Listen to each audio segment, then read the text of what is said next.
Das Händel sauer und ich sag, ey, es ist safe in Landi! Hey, du Holzkackel, Alter! Holzkackel! Holz! Ja, das abgefuckt. Schmiedi schon wieder! Landi! Weiter geht's! Schmiedi! Evans! Birger! Hau in die Ehre! Schmiedi! Merci für den Euro! Bussi aufs Nussi! So, schrei mir nicht so, du Volldepp, Kruzifix, was es eben ist. Habe die Ehre miteinander an diesem wundervollen, zauberhaften Montagabend um 20 Uhr. Ich bin's, der Birger. Wer ist noch da? Ich bin da. Das ist immer das Wichtigste. Die zweitwichtigste Frage ist, wo sind die Mädels, die mir das Video von gestern bestätigen können? The amount of Mädels in die Kommentare ist too damn low. Limzep! Habe die Ehre, Birger. Es fucking schöner Stream. Hat mir gestern Borderlands 1 gekauft. War leck, Alter. Das hat schon ein paar Jahre auf dem Bugel. Nur die Grafik schreckt mich noch an. Hashtag Nachwecken. Ah, das musst du ignorieren. Grafik ist nicht alles. Gameplay ist alles. Physics sind auch ganz wichtig, hab ich gehört. So, jetzt kriegst du mir erst mal einen Haufen rein. So, jetzt pass auf. Ein bisschen aufscrollen. Hey, Schrö! Merci für den Zwickel. Der Bier, ich bin auch wieder da. Sag ich WB. Mr. Schrö, merci für den Zwickel. Habe die Ehre an den Spitzberger Markus an den Feierhunter an, den Harry Gersag an die Angela. Da ist Angela zum Beispiel. Angela, was sagst du zum gestrigen Video? Ich weiß es nicht. An den Harry, an den haben wir schon gehört. An den Browser, an den Check, an den Sevi, an den Zentralrat, der Backseat Gamer sowieso. Damit meine ich euch alle. An den Blechern Blatt, an den FKK, an den Minus Max, an den Highlander, an den Mozart. Da muss ich ein bisschen lobescrollen, weil der Chat schon wieder total eskaliert. An den Kari, an den Amazing Cat. Bierbing steht da, going out so funner. Days and Bein. Wir Squad. Wer war das? Mr. Karl, servus, es geht. Merci dir. Herr Jager. Oh, aus ist der Jager selbst schon wieder. Warum wird mal wieder WOS 4's schlechte Gewissen? Habe der du Farmer 5. Farmer 5. Jager Sepp, ich weiß nicht, warum es kurz einblendet war und dann war es wieder fort. Ich weiß nicht, was ich sagen soll. Pussy aufs Nussi. Dankeschön dir. Welcome back. Warst schon Zeit nicht mehr da. Hoppala, meine Hosen, die alles auf. Das ist scheiße, es geht aber auch nicht mehr zu. Verdammte Scheiße. Diese scheiß billige Drecks-Arbeitshosen da. Scheiß Klump verreckt. Herr Jager Sepp, merci dir. Pussy aufs Nussi. So, wie schauen wir aus? Schauen wir gut aus. Wie hat das Video hat euch gestern auch ganz gut taugt. Wieso frage ich eigentlich? Ich seh's ja.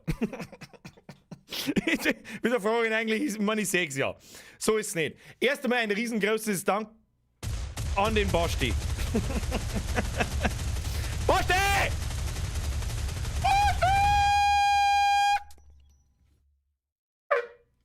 Sehe das Video Gestern einfach geil Smiley mit Freudentränen.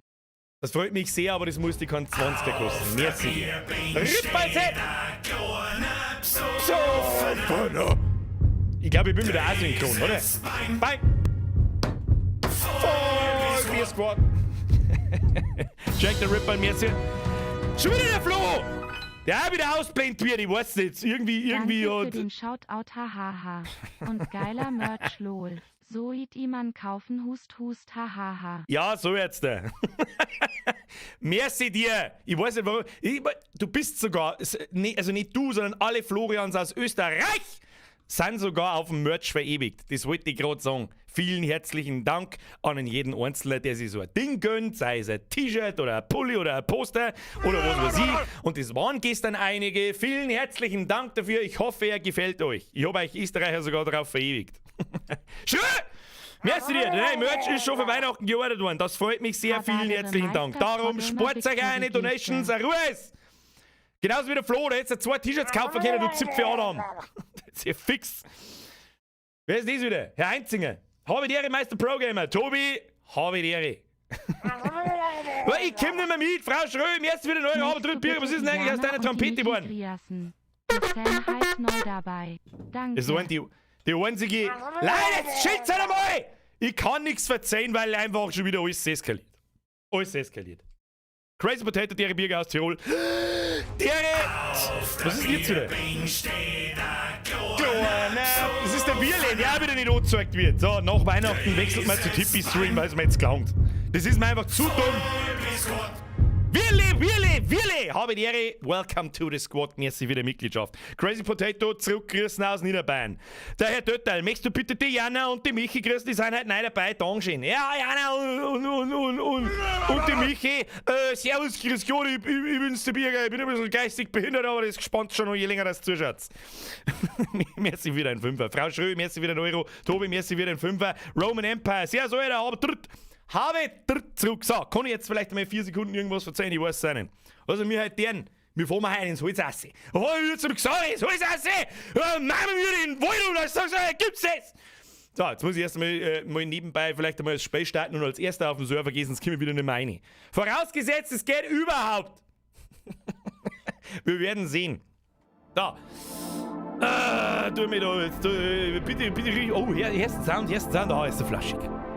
Giant Software, bitte enttäuscht's mich halt nicht. Das war voll super. So, gehen wir gleich mal rein. Domi! Grüß dich! Just Mercy, Alter! Domi as always, Bussi aufs Nussi. Dankeschön. Der aus Landshut schreibt der Wirli. Es tut mir ein bisschen leid, dass leider der Alert nicht funktioniert nach Weihnachten. Oder während der Weihnachtspause wechselt ich mal zu Tippi Stream und schauen wir das einmal an. Langsam nervt mich Streamlabs einfach. Fuck yo, Streamlabs. Fuck yo! Da. Wir schauen mal aus. Gut, auf dem Server ist natürlich noch keiner, das ist eh klar. Jetzt meine ich, pass auf, jetzt ist 6 nach 8, jetzt haben wir noch 3 Minuten Zeit, jetzt posten wir mal das heilige Passwort. Wir spammen, also vorausgesetzt, die kommen jetzt da auf dem Server auf, aber es schaut gut aus. Schaut gut aus! Meininger Sepp! Ich hole mir jetzt ein T-Shirt und ein Poster, das hast du davon, wenn du das so geil machst, Respekt, oder? Herr Meininger, das freut mich wirklich sehr. Da bin ich mag jetzt da nicht umeinander flexen, wie viel Arbeit das war und sonst irgendwas. Aber Kevin! Dir! Merci für dein 5, Alter. Meininger, merci dir, was auch immer du dann in meinem Shop betreibst. Ich mag euch eigentlich gar nicht so viel mit dieser indirekten Werbung auf den Sack gehen, aber das mache ich halt auch bloß einmal im Jahr. Wohnung, Internet und das passend zum Bürgerstream. Galaxy Panda! Dann sag ich, zurück, kleiner Festspeiser, mit der wir Holz hackeln. Gibt's halt wieder ein Bulldog Royal, schreibt der Chris von August. Was ist denn das für eine? Ich verstehe, Frau nicht. Entschuldigung, ich verstehe, Frau nicht. So, jetzt gehen wir mal da auf den Server, haben wir schon. Roman!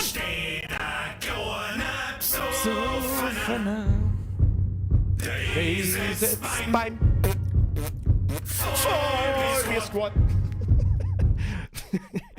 Roman, merci für die Mitgliedschaft. Bussi aufs Nussi. Herr Karl! Ich bin gespannt, wie es heute so passiert. Ja, tu dich nicht oben. Grüße aus Oberösterreich. Oh, Oberösterreich. Schöne Grüße zurück aus Niederbayern. Jetzt pflanzen wir uns erst einmal. Jetzt muss ich mal meine Kamera da so ein bisschen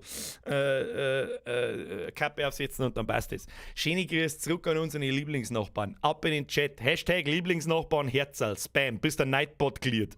Los geht's. Und ich poste währenddessen im Discord im Landi-Chat beziehungsweise Landi-Channel als verschlüsselte Passwort für heute. Nur die Großbuchstaben sind wichtig. Ist schon drin. Ich hoffe, ich habe mich nicht vertippt. Falls ja, muss ich heute halt losspielen. Hilft's auch nicht. So. Wir sind noch mit der Pieselpause. Pieselpause ist geplant um Punkt 21 Uhr. Leute, danke schön. Bussi aufs Nussi. So, ich bin jetzt da mehr drin. Und was ist mir jetzt deren? Jetzt machen wir mir mal die scheiß Donation Sounds aus, sonst kriegt ja jeder einen Schlaganfall. Die mag ich heute sowieso nicht sehen. Schaut's lieber in meinen Shop bei. Gibt neuer Merch. Freut mich wirklich sehr, wenn euch gefällt. Vielen herzlichen Dank. Habe die Ehre. So, gespielt wird. So schaut's aus. So, wie Sie sehen, sehen Sie nichts. Ich weiß nicht, warum der Hooker so lange dauert. Das ist auch was, das nervt mich zu Tode, Alter. So, haben wir schon da auch. Heute wird Holzkackel, Alter. Ich habe uns mal wieder eine halbe Million überwiesen, damit wir uns ein neues Grundstück kaufen können. Die Maschinerie, die steht parat. Die holen wir uns an. Und dann kriegt ja jeder, oh, geht schon los. Synchronisiere mit anderen Spielern. Haut schon hier. Matrix, jetzt für den 15er. Das heißt davon, jetzt ist schon wieder zweistellig. Aber auch nur, weil das letzte YouTube wieder so brutal gut geworden ist. Das freut mich wirklich sehr. Der Dummdödel-Dummschiss ist halt einfach am schönsten zum Machen, muss ich auch ganz ehrlich sagen. Zum Glück habe ich immer noch Nivea-Aktien. Die kannst du behalten, weil ganz ehrlich, das Thema für nächstes Jahr habe ich auch schon parat. Ja, und da steigt der Dummschiss ins Unermessliche dann. Weil wir haben jetzt so das Trinity Force der Selbstbefriedigung. Das haben wir fertig. Oder mit der Befriedigung im Allgemeinen. Das ist how to schleudern, how to kagen und how to schnackseln. Aber wie soll ich sagen, im Fäkalbereich fehlt noch einiges. Da haben wir bloß eins. You know what time it is. So, dann haben wir da ein Lex TV, good old face. Ich lege schon wieder umeinander wie ein Vollidiot. Warum lege ich so viel umeinander? Der Pickle Rick, der Jörg, der Tom, der Sune, der Spice, der Franz, der Fabian und wer noch? Jetzt wird erstmal synchronisiert. Best Game ever, aber wenigstens geht der Server heute. Ich meine, nach 3 Wochen Release kann der Server dann schon einmal anfangen zu funktionieren, Leute. Da haut's mir fast mein Fernlicht raus! Piep, piep, piep. Das sagt er eh. So, wen haben wir da? Pickle Rick, jawohl. Die guten Alten, die guten Alten. Der Franz, der Manni war letzte Woche auch dabei. Bin ich mir nicht sicher. Der Lex TV ist sowieso halb dabei. Der Johnny Bremsspur, der ist neu. Der Tom, glaube ich, auch.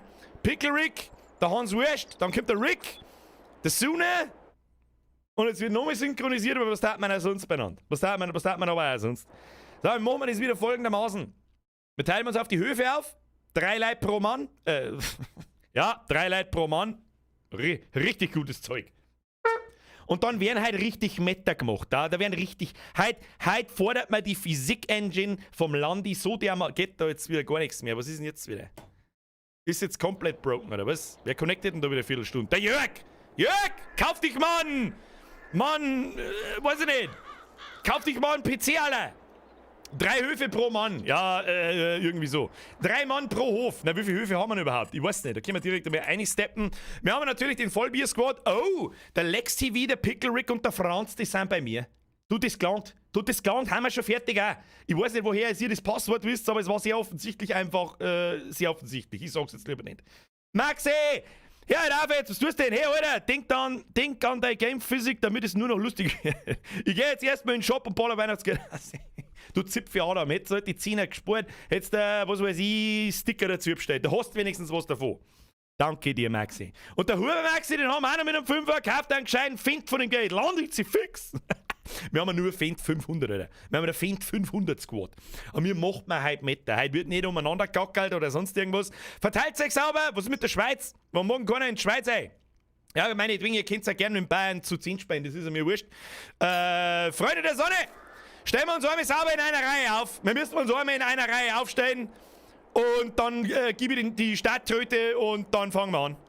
Wieder raus, Spieß. Sauber aufgestellt. Das dauert ein wenig, bis das bei einer ankommt. Das dauert ein wenig. Sauber in eine Reihe aufstehen. Vor mir, nicht neben mir. Ah, so schaut das gut aus. Was ist mit dem Bremsspurt, Johnny? Der rollt wieder gar nichts. Der ist komplett los. Schaut ihn an. So. Wen haben wir jetzt da? Ein Johnny, ein Dom, ein Spieß, ein Suna. Oh, der Blermi ist auch am Start. Der Blermi muss ich auch dazu sagen. Und der Jörg, glaube ich auch, sehe ich immer sehr regelmäßig auf dem offiziellen, öffentlichen Landi-Server dann. Die geben sich da richtig mir. Der Franz hat schon wieder die Motorsauger in der Hand. Das ist recht. So ist recht. So, Freunde der Sonne. Ich hoffe, ihr habt nicht vergessen, das zu ausschalten. Meine sehr verehrten Damen und Herren, ich wünsche Ihnen viel Spaß beim heutigen Landi-Stream. Auf die Plätze, fertig, los geht's!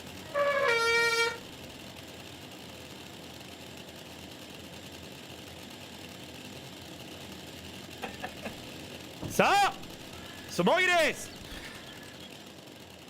Jetzt schauen wir erst einmal nach. Ich habe uns eine saubere halbe Mille überwiesen. Wir kaufen uns jetzt ein neues Grundstück, die Maschinerie zum sauber umeinanderholzen.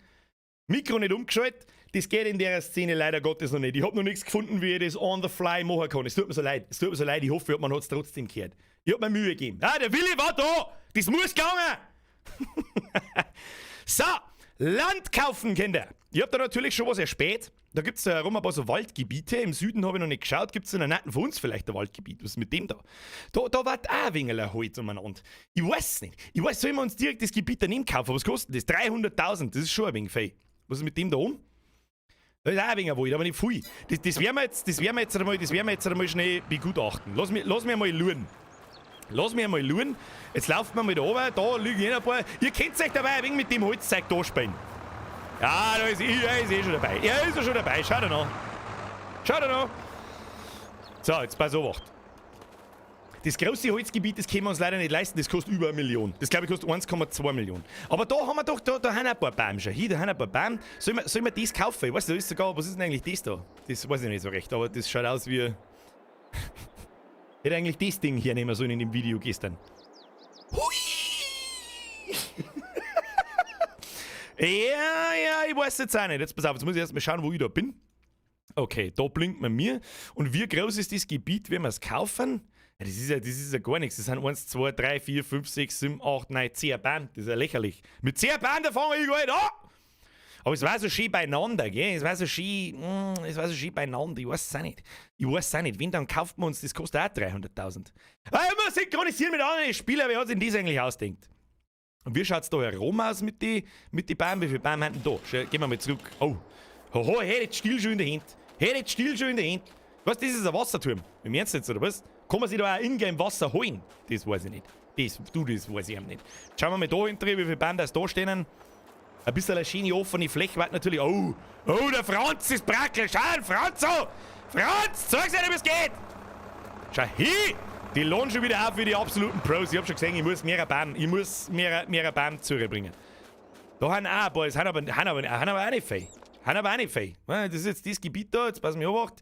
Der Teil, der gehört uns da, aber irgendwas müssen wir noch dazu kaufen. Da nehmen wir lieber den unteren. Was sagt ihr? Das unteren? Also den unteren Teil da mit den 3 Feldern oder den oberen?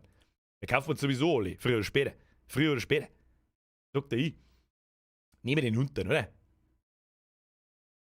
Unten und auf geht's. Nehmen wir unten. Das hört sich gut an. Leertaste, Land kaufen, ja! Easy. Kehrt uns schon, Kinder. So, jetzt braucht man natürlich noch ein bisschen Maschinerie. Da, wo ist mein Find?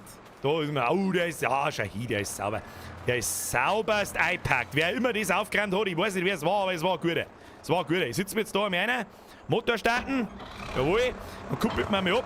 Freunde der Sonne, ich glaube, wir brauchen zum Holzarbeiten andere Gabeln vorne auf. Wir kaufen uns einmal sauber alle so Holzgabeln, dass wir so umeinander fahren können. Darum bitte ich an Franz und an Pickle-Rick und so weiter, einen Bulldog, fahren wir mal zum Händler. Kaufen wir sauber ein. Saubere Hänger und eine saubere Häckselmaschine und alles, was wir brauchen. Ease, Peas, Lemon Squeeze. Ums Federbauen sind sie in die anderen Trottel kümmern, das ist mir wurscht. Oh, irgendjemand hat gespielt. Hanso, die haben übersehen. Noch habe ich die Ehre. Der Holzbauer hackelt wieder. Das war ein kurzer Spaß. Wer war denn das wieder? Ich bin einfach stehen geblieben. Ich bin der selber schuld. Damn you, du musst mir aber aufglauben. Das schaffst du. Ich glaube an die. Du kannst das. Schau hin. Professionelle Arbeit. Denke schon von da, dass das absolutes Pro-Gaming ist. Schau her, da hupe gleich mal. Das Fernlicht schalten wir ein, da wird nichts passieren. Jawohl. Merci. Los geht's. Andere Gabeln werden gekauft. Gas. Was tut denn ihr jetzt da? Sie sind nicht eingeladen, dein Find ist klar, schlecht eh. So, mit voller Gas, Leberkas. Da vorne der Find 500 Squad. Da vorne, da kennt er nix. Was braucht man alles, oder was kann man alles brauchen zum Holz herrichten? Ich hab das erst offstream ein einziges Mal gemacht mit so einem komischen gelben Hänger, da wo du halt die fetten Bahn einladen kannst. Und dann und wir kaufen uns ein Ding, kaufen wir uns noch. Was soll ich sagen? Ein Toyota, einen sauberen Pigak, damit wir die kleinen Steckern schnell davor fahren können. Wer sich für das opfert, weiß ich nicht. Mr. Mirror, habe die Ehre, grüß mir den Bauerntater hochgehen. Aus dem Inzesthof. Ich grüß dich von Gott.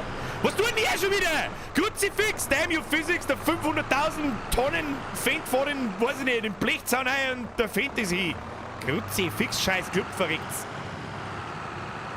Jetzt gibt's erstmal sauber nicht Gavin. Eigentlich hätte man Gavin schon daheim liegen lassen müssen. Wir haben auch Deppen. Aubezock. Ich heb die auf. Oh, er hebt sie selber auf. Schau hin.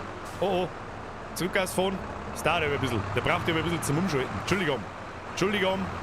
Eigentlich hätte man Gavin daheim schon abkuppeln sollen. Wir haben auch Deppen. Es ist auch wurscht.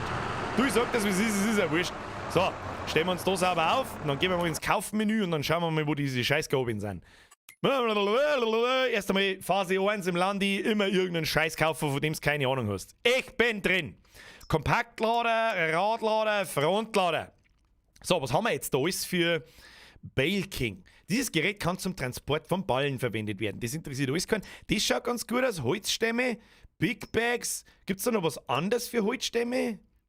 Zuckerrüben zerkleinern. Was haben wir da? Rundballen, Arschlecken. Ballen, Mist. Haben wir noch keine Viecher, das kommt irgendwann einmal später.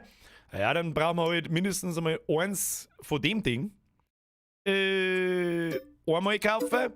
Ich glaube, einen haben wir, 3 brauchen wir. 2, 3. So. Haben wir schon da. Liegen schon parat.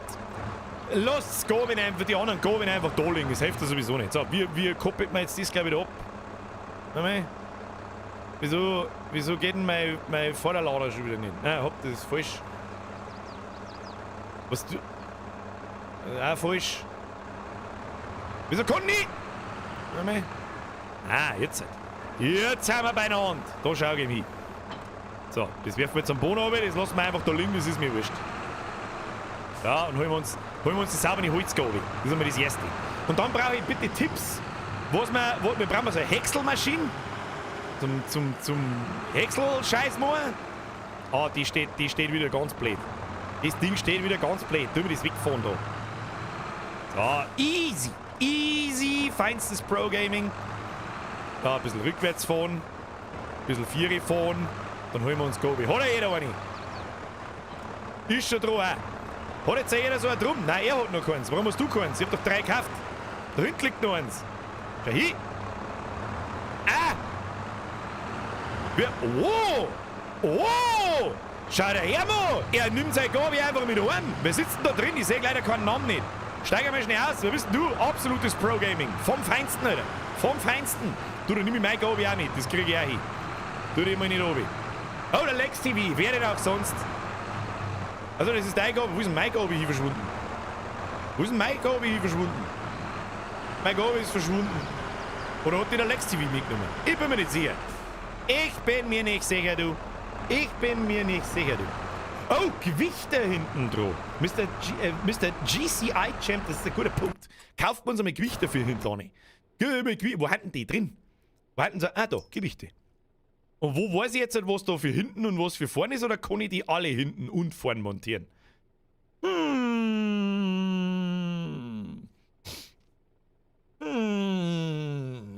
Weiß ich nicht. Kann man die alle vorne und hinten montieren? Das glaube ich nicht. Ich glaub's nicht. Ich glaub's nicht. Ist egal. Okay. Dann nehmen wir so ein Mittelding. Keine Ahnung. Wo steht 650, 600 bis 1200. Was bedeutet das? Kann ich das aufmotzen, das Ding, oder was? Ah, dann nehmen wir 1200er Gewicht. Freilich nehmen wir 1200er Gewicht. Klangt das? Alles geht hinten und vorn. Da geht gleich wieder mal das Fernlicht da. Ja, da kauft man jetzt einmal 1, 2, 3, 4. Easy. So, Kinder. Oh, ihr nimmt noch einen Big Bag auch mit. Alter, Mr. Lex TV, wenn das nicht das absolute Pro-Gaming ist, dann weiß ich auch nicht, was du da betreibst. Klau einer einen Big Bag. Oder ist es eher unser? Das weiß ich nicht. Gewicht braucht man, Kinder. So, nehmen wir das mal ein bisschen in den Tee.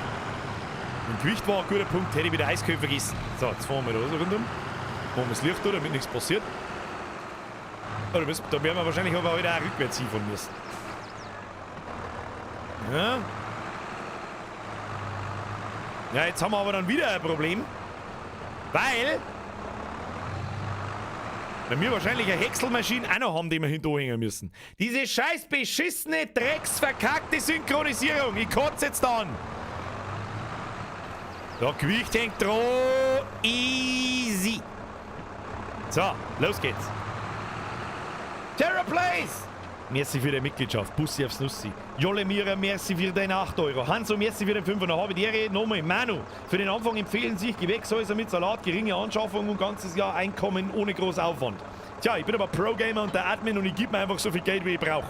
Haha! merci für deinen Hinweis, Alter. Schrö, was meine Frau davor gemeint hat, war, was aus der Idee war, nicht so eine kleine Mini... Ach so, ich finde keine so eine kleine Mini-Tröte, wie mir ich das vorstelle. Schrö, die habe ich übersehen, es tut mir leid. So, jetzt mal so gemacht. Jetzt brauchen wir noch eine Häckselmaschine. Häckselmaschine!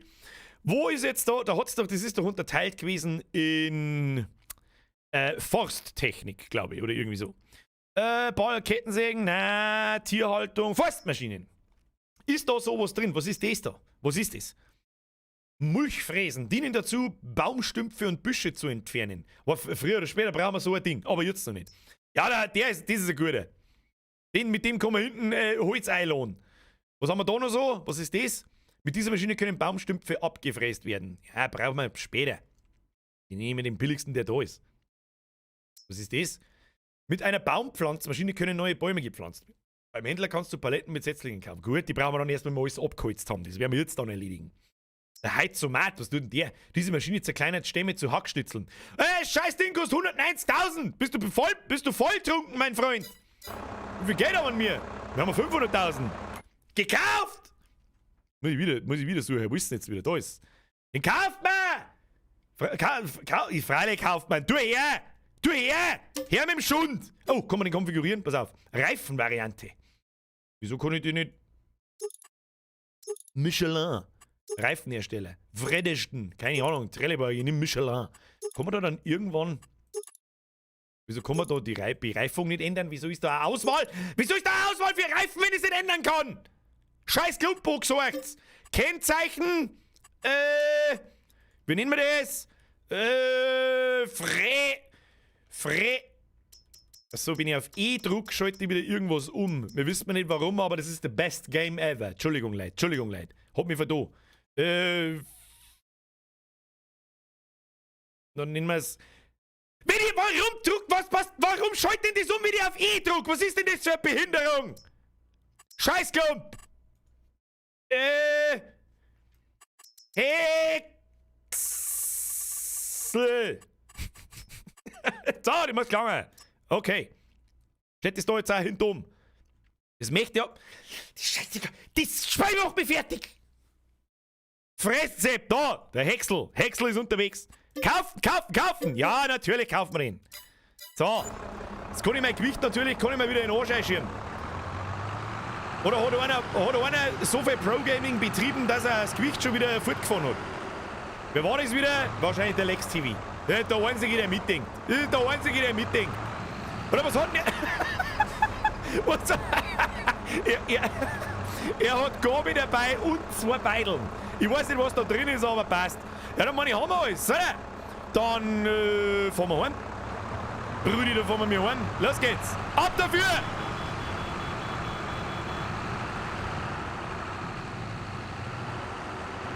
Was haben wir da wieder?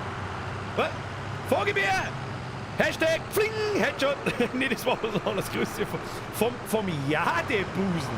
Vorgebier! Danke dir. Bussi aufs Nussi. Da, müssen wir blinken nicht vergessen. So. Haben wir wieder überhaupt schon richtig? Haben wir wieder richtig heim? Ich weiß nicht. Bin mir nicht sicher. Er mit seinen Beilen ist vorbeigefahren. Da hab ich mir gedacht, der wird schon wissen, was er tut. So, das Ding fahren wir auf, damit es sauber ausschaut. Und los geht's. So! Und dann holzt man mir. Alter, mir holzt man so viel, dass du sagst, oh leck, haben wir mir geholzt. Bist du deppert. Häng dein Gewicht vorn dran dabei. Ja, da hängen wir schon mitgenommen. Ja, unterwegs ist alles unterwegs. Ich weiß nicht, was die wieder treiben, aber die haben brutal. Ich hab den brutalsten Squad dabei, der umeinander rennt. Das ist Wahnsinn. Der ist ja Wahnsinn. Ja, da sehe ich auch schon unseren Wasserturm, der ausschaut, als möge sich manch Dame... Na, jetzt mal Birger. Oh! Ja, Straight Dogs Fade ist scheißegal. Ja. Hätte ich mich noch fast verfahren auch. Wir könnten da eigentlich so umeinander. Was? Oh, das kann aber mittlerweile unser Feld sein, da fahren wir mal nicht durch. Wobei, ich glaube, das habe ich deaktiviert. So. Jetzt haben wir aber immer noch nicht so wirklich was zum Zeigweg fahren, gell? Ich weiß jetzt auch nicht. Da muss ich jetzt einen von euch schicken. Das hilft nicht. Da müsst ihr jetzt einen von euch schicken. Jetzt nehmen wir erst mal das Ding da. Das ist mal ein Tee. Ja. Legen wir da rein. So.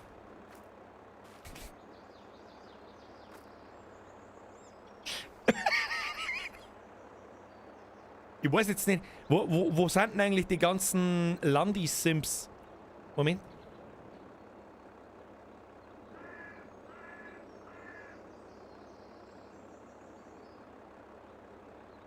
Meine sehr verehrten Damen und Herren, ich präsentiere Ihnen Physics.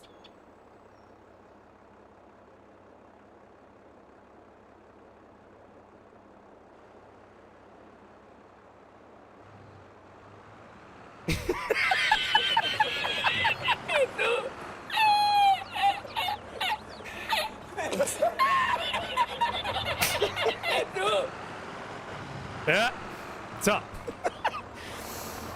So, Kinder, wie schauen wir aus? Jetzt pass auf. Wer sitzt denn da drin? Ich weiß nicht, wer er ist. Ich glaube, es ist der Pickle-Rick. Mr. Pickle-Rick. Ich schicke jetzt einmal einen von euch davor. Ja, genau. Pickle-Rick, du bist genau der Richtige für den Job. Du hängst da jetzt einmal den Anhänger an, verkaufst alles, was da drauf ist. Du verkaufst die Strohballen, du verkaufst die Grasballen und jetzt ist die Frage, ob man... Ja, das Holz verkaufst du auch. Das Holz verkaufst du auch.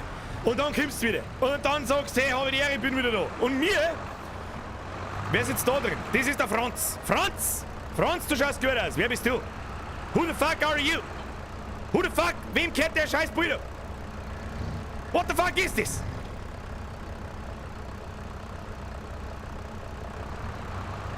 Der Basti!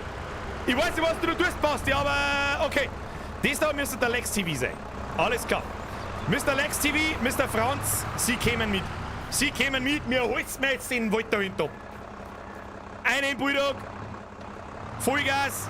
Ob wir nicht so viel Bulldog brauchen, weiß ich noch nicht. Jetzt müssen wir erst einmal die Band da hinten. Da, mit dem Scheiß da fangen wir direkt an. Packen wir mal unseren Bulldog daher, passt. Oh, müssen wir. Warte mal. Okay, passt, so. Außer mit der Stiel! Jeder sucht sich jetzt in dem ganzen Gebiet einen Baum und hackt ihn um und schneidet ihn her. Das ist der Plan, jawohl. Saubere Stiel und ich pack mir gleich ihm da. Los geht's. Best Physics ever. Wieso kann ich den nicht abschneiden? Hallo? Ich möchte sägen. Ah, jetzt. Okay. Weiter oben kann ich offensichtlich nicht. Und dann schneiden wir die Drecksscheiße sauber her. Das sagt ich. Miau. Vogel! Vogel! So, weiter geht's. Ah, ich möchte keinen einzigen Baum mehr sehen im Umkreis von... Wie weit ist denn das? Keine Ahnung. 200 Quadratmeter. Los geht's! Eine Sageln ins Viech. Und zwar sauber. Ich werde es jetzt so betreiben, dass wir da fein säuberlich an jeden Ast da so oberschneiden. Ja, schon gut. Jawohl. Spießi! Was wollen Sie? Was wollen Sie? Mal im Stream sein wahrscheinlich. Mission erfolgreich, Spießi. Da gibt's den Daumen. Was ist denn mit dir schon wieder los? Mr. Cyber Gamer Pro. Bester Landwirt EOWS. Ich weiß nicht, was die... Leute, bitte. Please. Bitte spart euch halt diese Überbeträge. Und wenn's schon sein muss, dann, vor allem jetzt gerade um diese Zeit, dann kauft euch halt einen Pulli davon oder 2 T-Shirts, dann habt ihr sogar was davon. Mr. Cybergamer, ich weiß nicht, was ich sagen soll. Vielen lieben Dank. Dankeschön. Bussi aufs Nussi. 50. Auf die zweite Bahnscheibe links und da. So, ich muss weiter sagen. Cybergamer, sagst denn du das nicht? So, jetzt gehen wir mal da auf den Dinger. Ja, zufälligerweise schaut das ziemlich gut aus. Ich weiß nicht, wo ich da hinziehe. Ein bisschen so noch. Ja, weg mit dem Schund! Weg mit dem Schund! Dass wir so viele fette Baumstämme rauskriegen, wie es geht. Und den ganzen Klarschund, den verkauft man. Oder den Klarschund, den häckselt man. Und die fetten Baumstamm, die verkauft man. So schaut's aus. Das hört sich doch noch am Plan an. So, wieso kann ich da jetzt nicht ohne sagen? Das werden wir nicht herausfinden. So, mehrere wird wahrscheinlich nicht hergehen da. Was ist denn das? Wo zielt denn das Ding hin? Ist das voll trunken oder was? Jetzt schneiden wir mal, weiß ich nicht, wo schneiden wir da durch? Ich weiß es auch nicht. Ich bin nicht so holzbewandert. Wird schon passen dann. Ja, mal da her. Mal ducken wir uns einmal. Was ist denn das? Ja, mehrere geht nicht. Genauer geht nicht. Fichtenmoped Ghost! Ja, passt. Dann schneiden wir am Donau durch. Was ist denn? Was ich da schon mal gelernt habe, ist, dass wenn man da ganz kurz so hinschneidet, dann gehen die Dinger weg. Das ist schon mal etwas, eh? Und da machen wir lauter so 2 Meter lange Stickel draus. Die, wo man am besten nur mit der Hand wegtragen kann. Die häckseln wir alle zusammen. Den Klarschund häckseln wir alles zusammen. Häcksel mir, Alter, so ist noch nie gehäckselt worden im Leben drin. Da kann ich das Ding da jetzt so zum Beispiel, ja, schmeiß mir direkt einmal auf die Seiten. Das ganze Club da aus, da kann man den da reinnehmen. Schau dir das so. Best Physics EO West, Alter. Ich weiß nicht, ich bin offensichtlich der Hulk. Wo ist jetzt der Stecker hin? Oh, da müssen wir nochmal hinsagen. Hinsagen, so ist. Ah, schaut gut aus. Machen wir so. Was ist da? Sehen die, wo ich. Sauber zusammenhäckseln. So mache ich das. So gefällt mir das. So schaut das hochgradig professionell aus. Professionelles Woodwork ist das. Mich kann auch einen Ton nicht hören. Gibt's eigentlich für Hackschnitzel ein Geld? Ich weiß nicht. Bayer Morte! Habe ich Ihre Bürger schönen guten Abend. So, Merch bestellt und Essen mache ich gerade. Let's go. Bulldog vor oder Dreschte mehr. Na, wir häckseln der Holz. Das ist ein Holzhäcksler. Ich häcksel's Holz. Mortal, merci für den Fünfer. Bussi aufs Nussi. Ja. Schneiden wir da noch einen rein. Lauter kleine Stickel. Schau dir das an. Das wird Perfection. Und den fetten Baumstumpf, den werden wir testen, ob wir den auf so eine Ladefläche aufkriegen.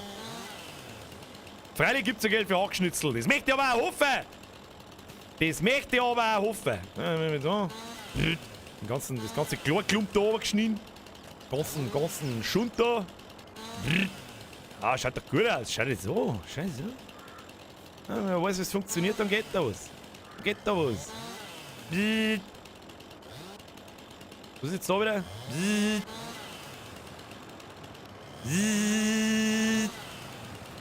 Easy.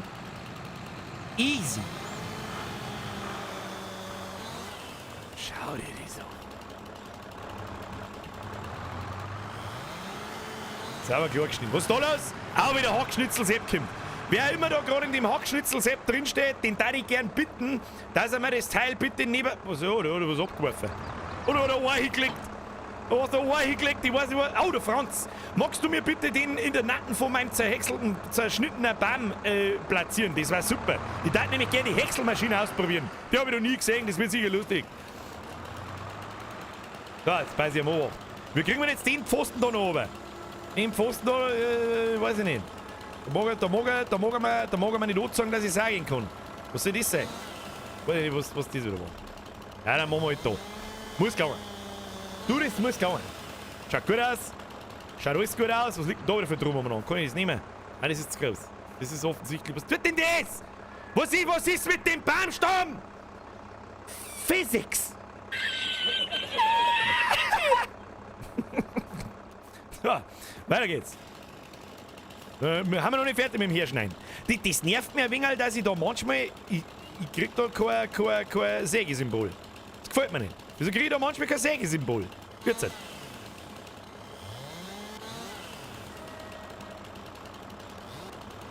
Ah!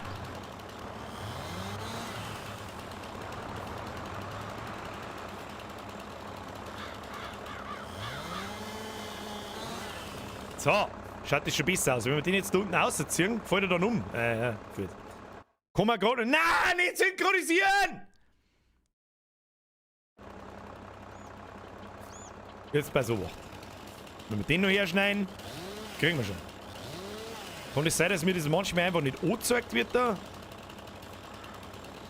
Weiß jetzt auch nicht. Ja gut, den großen lassen wir mal ein bisschen. Diese scheiß Dreck-Synchronisierung. Ich kotz geil!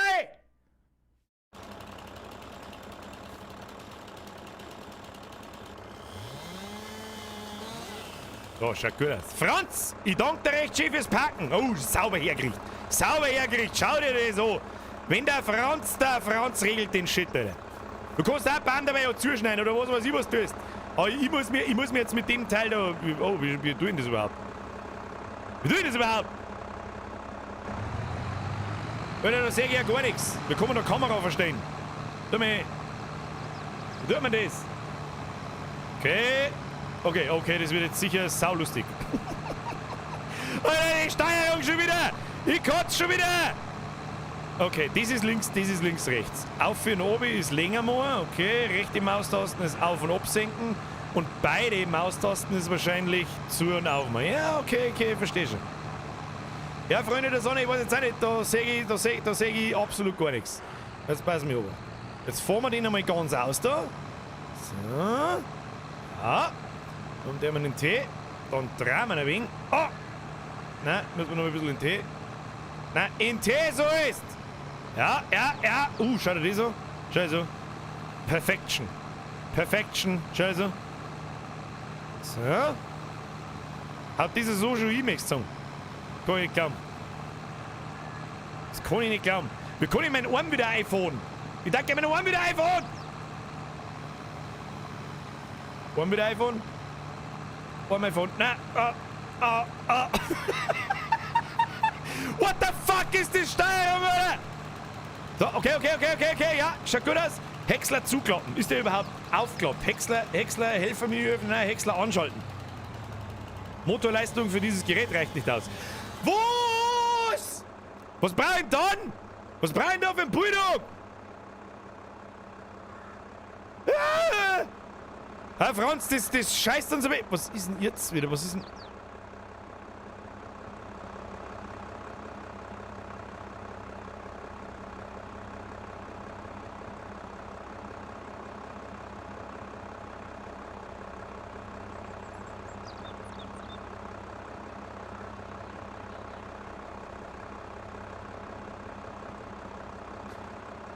Oh.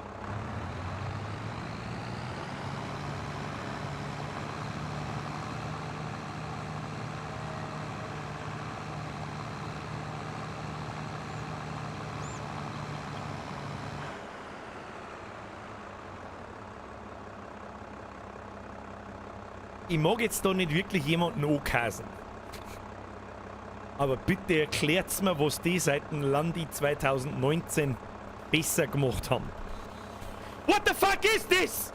Es schaut aus wie der 4000 Mal hergenommene Holzdildo von deiner Alten. The fuck are you doing? Fahr das Ding wieder ein. Wie fährt man das eigentlich richtig ein? Ich hab keine Ahnung, wo tut man das platzieren? Ich weiß nicht. Was tun wir jetzt da damit? Ja, dann müssen wir es heute so fortfahren. 300.000, was braucht man da für ein Ding? Sag mal, du musst den Stamm auf den Wagen hin. Warte mal. So, ja oder nehmen. Ja, gut, das können wir natürlich auch machen. Aber da tue ich mir mit dem Bulldog voll einfach. Merci für deinen Fünfer. Bussi aufs Nussi. Was tun wir noch jetzt damit? Dann müssen wir uns einen Bulldog kaufen, der das 200 PS brauchst du, Alter. Weißt du, was brauche ich? Wir brauchen einen größeren Fendt.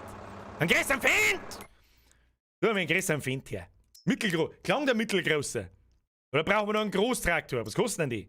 Ja, bloß 280.000. Kostet der billigste Fendt Großtraktor. Da! 900 Vario, der ist brutal. 1000er Vario ist auch brutal. Was ist denn, Alter, was ist denn das für drum? Oh, Alter, schau dir mal die Bilder an, die kannst du gar nicht leisten. Aber erstmal synchronisieren, damit nichts passiert, Alter. Mittel reicht auch, das hört sich doch schon mal gut an. Geben wir mal Mittel. 200 PS, sagst du. Was haben wir, wo halten wir uns da auf? 205 bis 295. Oder können wir unseren Bulldog einfach upgraden? Also, den wir haben, den 500er. Schauen wir mal. Schauen wir da her. Wo ist denn der Fendt 500? Der war bei den Kleinen, glaube ich, ne? Nein, das war auch nicht. Wo ist denn der Fendt 500? War der schon bei den Mittleren? Schau mal. 700er Vario? Oder man schaut einfach genau, was dieser Häcksler an PS braucht. 147 Kilowatt, keine Ahnung, und 200 PS. Okay. Rage Express! Super, dass man als Admin einen Server nicht joinen kann, weil man das Admin-Passwort erst eingibt, wenn man auf dem Server ist. GG Giant Noobs Noobware. Ja, ich kenne das Problem. Merci dir. Herr Hopfgartner, Servus aus Österreich. Das ist einfach geil, wenn man im Stream kommt und am verwirrten Bürger sagt. Im Landi bin ich immer verwirrt, Alter. Da bin ich immer verwirrt. Der Bernie schreibt, Bürger, habt ihr denn nichts dazugelernt? Weißt du, was mit dem letzten Hof passiert ist, wo ihr das Holz gearbeitet habt? Ah, Bernie, du bist der Ahnungsloser. Hau ab, los mich! So, jetzt pass mir an, was haben wir da? Fendt 700, der ab bis 246. Schauen wir mal, da kann man ja Motorausführung aufhauen. Steht dann irgendwo, was der dann hat? 138. Wie? Achso, nein, da steht, ich schaue auf Kilowatt, ich depp. das Kilowatt, ich weiß nicht, oder ist es wieder irgendein super Spezial, da, 162 plus 29.000, der kostet 191.000. Den kauft man! Kauft man den? Ich glaub schon. Kaufen! Ist schon gekauft! Tu den nicht runter! Da spring ich jetzt mal geschwind hier und fahr den heim. Motorstein. Motorstein. Da liegt noch ein Gewicht. Ist das eins für uns? Ich weiß es nicht. Ja. 154 Kilowatt. Klang für 160 Leute. Da habe ich übrigens eine interessante Information. Ich habe am Mittwoch in einer Woche einen Termin bei uns zum Besprechen der LAN.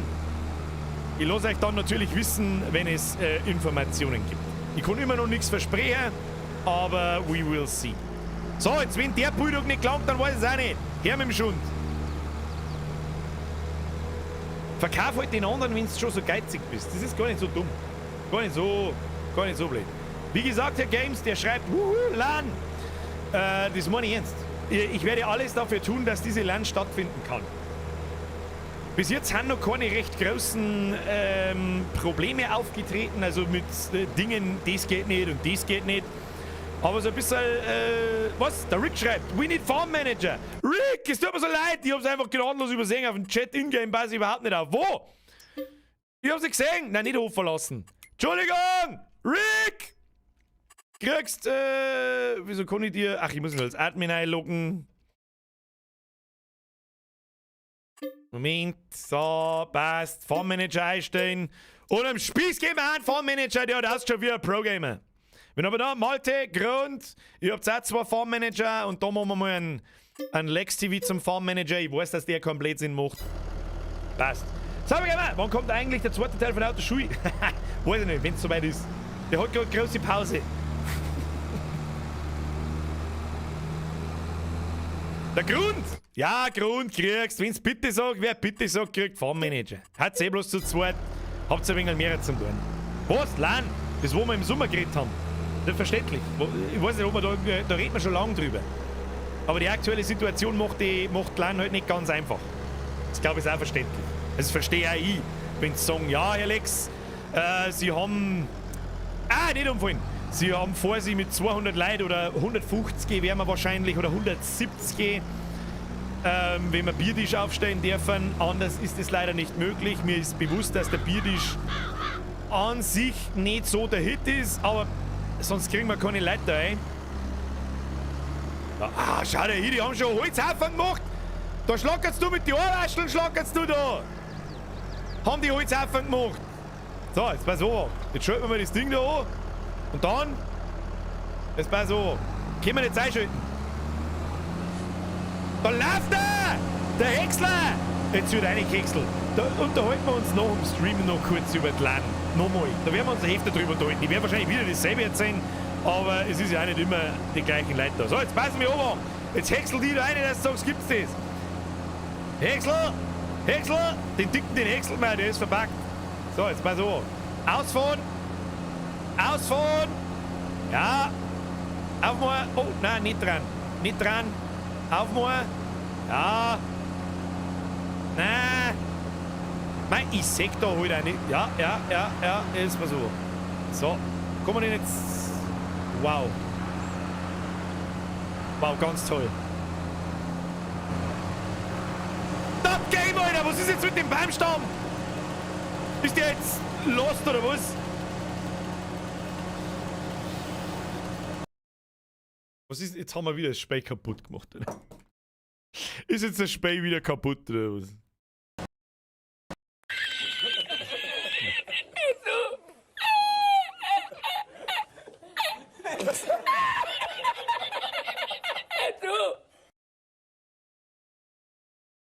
Was soll denn das alle?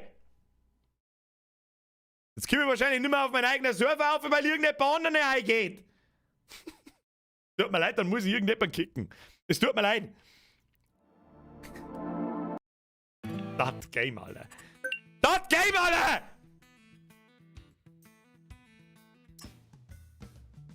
Ja, dann muss ich jemanden kicken, Leute. Das tut mir unfassbar leid. Entweder es geht jemand freiwillig oder auch nicht.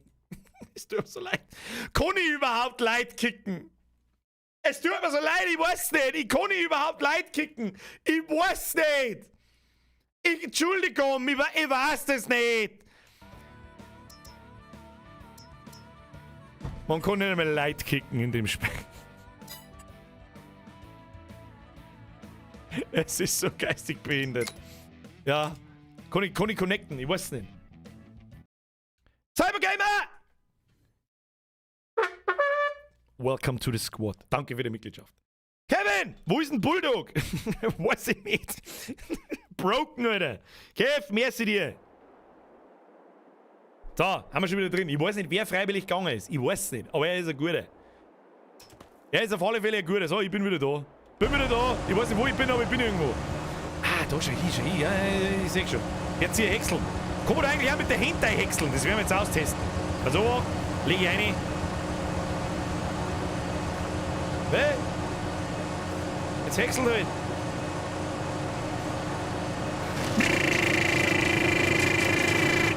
Jawohl! Leute, packt seinen Klarschund! Ein in den Häcksler! Alle deren mit! Und ich probier's dabei mit der Maschine. Das wird gut. Das ist so laut, ich muss da weiter auszoomen. So, jetzt pass auf, die können wir doch nirgends hin. Leg mal einen hin. Legst mal einen hin. Pickle Rick, legst mal einen hin, Häcksler. Wo kommen denn die Hackschnitzel eigentlich? Außer. Hier abladen. Steuerung I. Ja, aber wo kommen denn die Hackschnitzel dann außer? Ich versteh's nicht. Man kann nicht mal übers Webinterface wem kicken, weil es keine Echtzeitkonsole gibt. Best Game ever. Mr. Dampfler, Sie haben es erkannt. Die sind hinten drin. Ja, das ist mir schon klar. Aber da passt ja nichts ein. Wir haben jetzt da 2000 Liter Hackschnitzel. Sag mal, ich hab's einmal gespielt, aber mein PC ist zu schwach für das Spiel. Was? Landi? Ah, dann wird's Zeit für einen neuen PC. Spar dir deine verdammte Kohle, spar auf einen neuen PC. Haben wir mehr Spaß davon. Jetzt beißen wir hoch. Der Franz wirft da. Jetzt haben wir so ein Ding hier. Jetzt beißen wir hoch. Kann man da noch weiter ausfahren? Ich weiß nicht. Tu mich her da. Gib mir mal so ein Ding. Gib mir mal so ein Ding jetzt da. Tu mich her da. Gib mir da hin. Da gib mir nicht hin. Das ist wie wenn. Weißt du, wie ein T-Rex? T-Rex so. If you're happy and you know it, clap your arms. So. Komm ich da hinterdrehen? Da komm ich auch nicht hinterdrehen. Das ist ja voll der Dreck. Kann ich das nehmen? Kann ich das nehmen? Ich mag jetzt mit dem scheiß Arm da irgendwas. Ah, er hat was. Er hat was dabei. Tu das nicht mit an. Wirf's hin. Wirf's hin. Ich mach Platz. Ich mach Platz. Schau hin. Ich mach Platz. Obacht. Ich mach Platz. Nein. Entschuldigung. Entschuldigung. Ich weiß nicht. Ich weiß nicht, was ich da tue. Aber da hat er mir was hingeworfen. Guter Mann. Der gute Mann hat mir was hingeworfen. Schau dir das an. So, das packen wir jetzt. Dann kriegen wir das so. Das machen wir so, ja. Ja. Ja. Links. Dann machen wir auf. Auf mal so ist. Dann obi. Obi. Ja. Ja. Gut, das als Hobby. Ich wollte, nein, noch mehr auf. Noch mehr auf. Mal auf! Mein Gott, diese Physik, Alter! What the fuck are you doing, game? What the fuck are you doing? Was ist das? Mein Häcksler kriegt von selber Latten. Was ist mit ihm? Was ist mit ihm? Der Franz häckselt dabei früh. Was tut denn das Ding? Mein Dot Game, Alter. Dot fucking Game macht mich fucking nochmal fertig. Jetzt nimm den scheiß Holzstecker, du Spacko. Und... Was...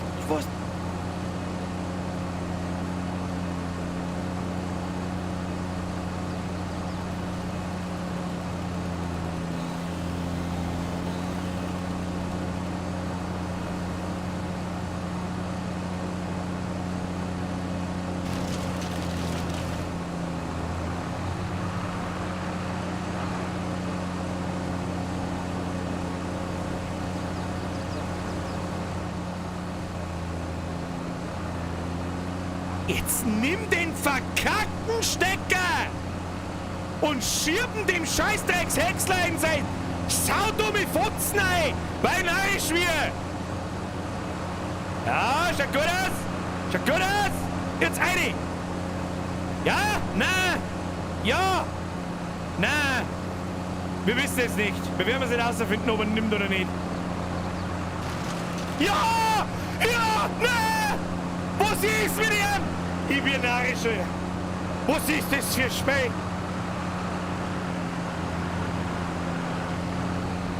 Überladen starten.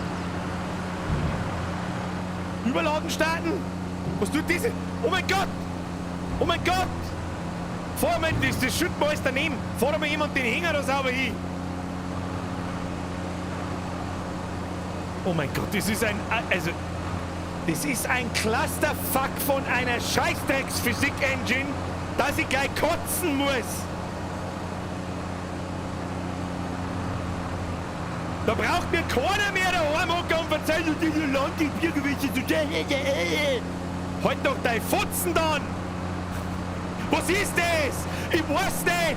Mein Gott, wird ein Schlaganfall und hängt in der Luft umeinander! Ist er jetzt drin im Häcksler? Nein, natürlich nicht! War ein Chaos, wenn er da drin war! Mein Kruzifix, ich werde komplett narrisch! Mach jetzt den...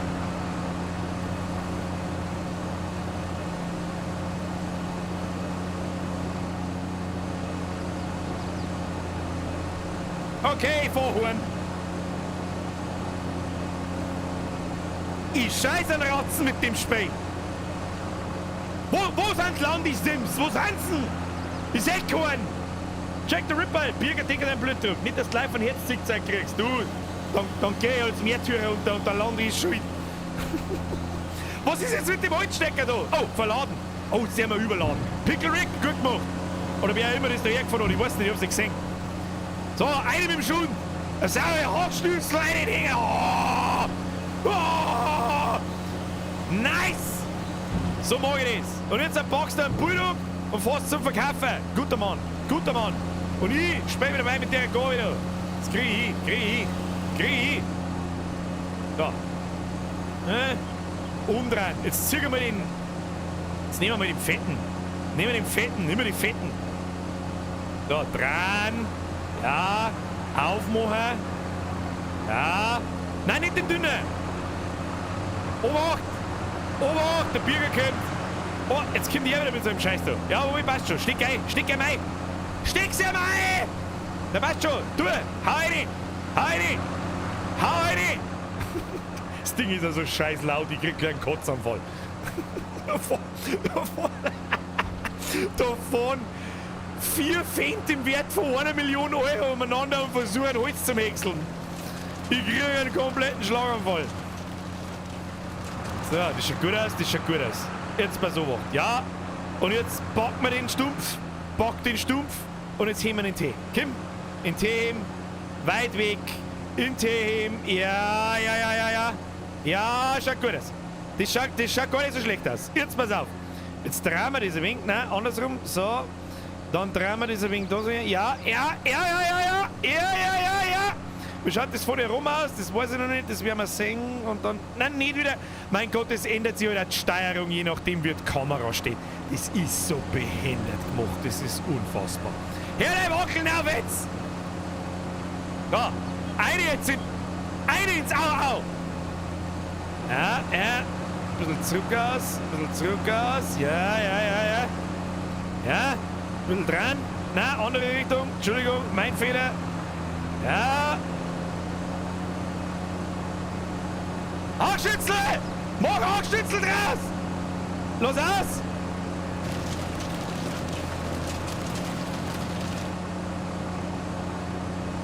Absolutes Pro-Gaming, aber der Kackstift ist auf halb 8 stecken geblieben! Was ist mit ihm? Den weiß ich nicht! Was zur Hölle ist das? Was zur Hölle ist das? Was ist das? Warum häckselst du den fertig? Warum bleibt denn der Kackstift auf halb 8 hängen? Was ist mit ihm?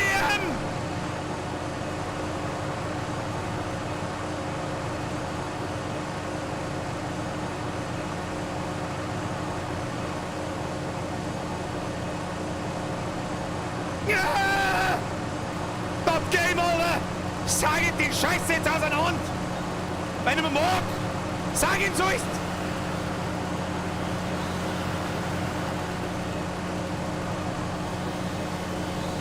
Ich schneide die 1000 Stickerl, du.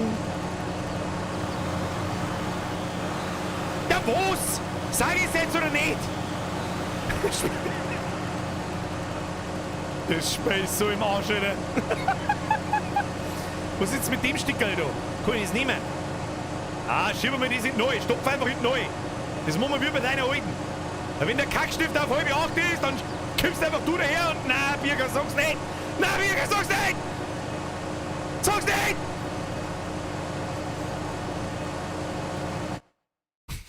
Und dann müssen wir erstmal synchronisieren. That's what she said. Was? Was sehen wir da jetzt? Ich weiß nicht, soll ich mich wegfahren? Ich weiß nicht. Ich fahr jetzt einmal weg. Ja, oder das legt der Lex-TV, der macht das. Weißt du, was ich euch sage? Ich muss jetzt zum Suchen. Ich muss jetzt zum Suchen. Gibt's noch irgendein Gefährt? Ich fahr jetzt zum Suchen an Tankstelle. Ich fahr jetzt zum Suchen an Tankstelle. Weil es mir gelangt mit der Scheiße da.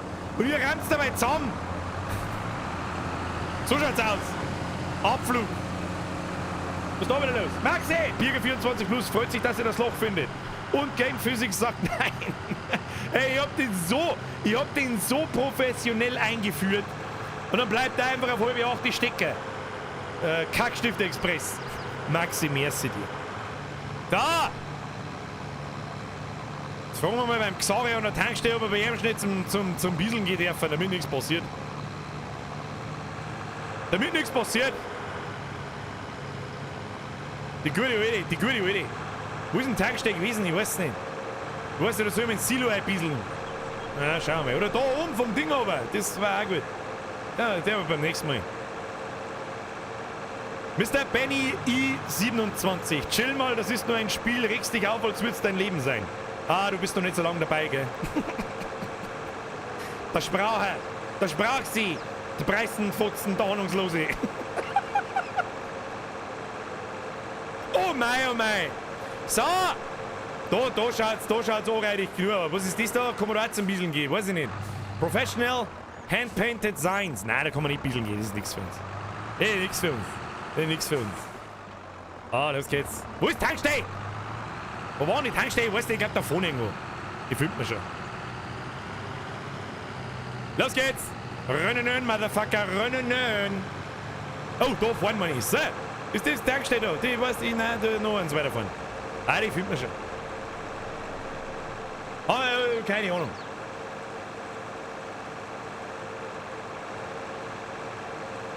Bin ein bisschen orientierungslost.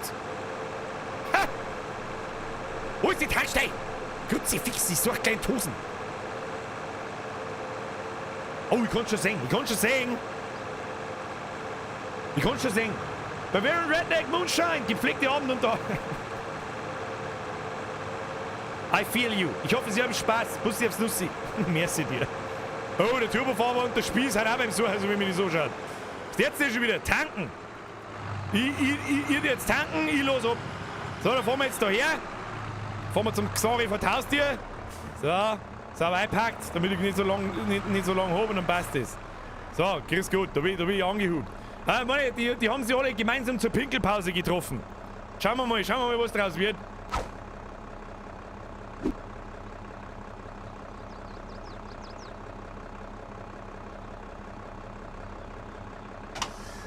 So, sind wir wieder. Was ist mit dir da hinten? Wir zwei.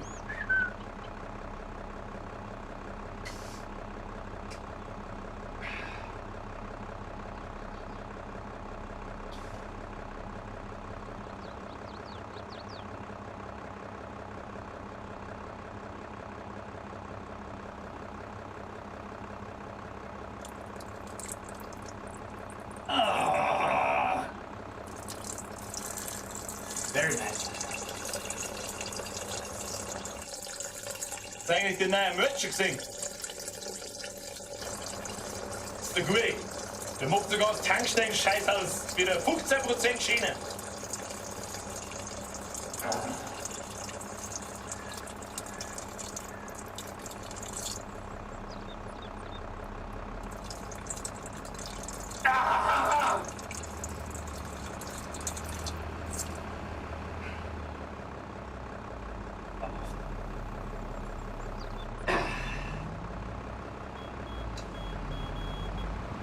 Der huckt da draußen nochmal an wie ein Falte! Und sich fix nicht einmal beim Pissen auf seine Ruhe!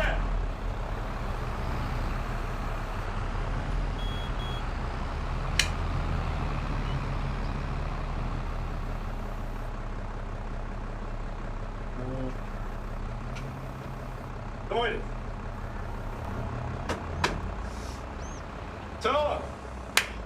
Dir bringe ich das nächste Mal ein Kissen mit. Ade.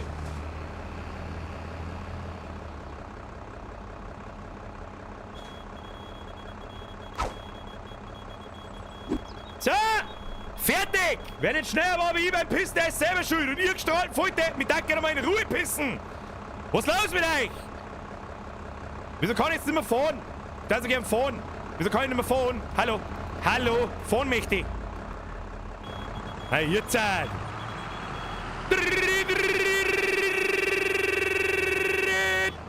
Weiter geht's. Handwaschen ist was für Anfänger. Für was hab ich Arbeitshosen noch? Los geht's! Ich komm wieder heim. Wenn ich heimkomme, möchte ich gefälligst das Holzkexel sehen.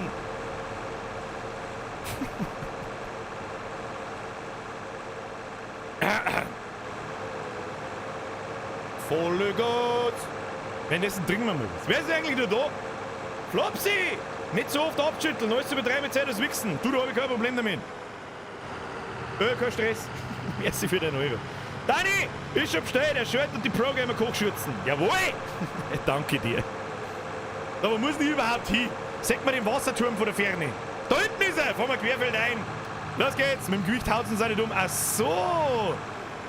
Server leckt schon wieder so dermaßen, dass ich mitten auf der Straße stehen bleibe. Wahrscheinlich ist kein einziger Baum mehr da. Alles ist gehäckselt, alles ist erledigt. Was tun wir dann? Weiß ich nicht. Vogel!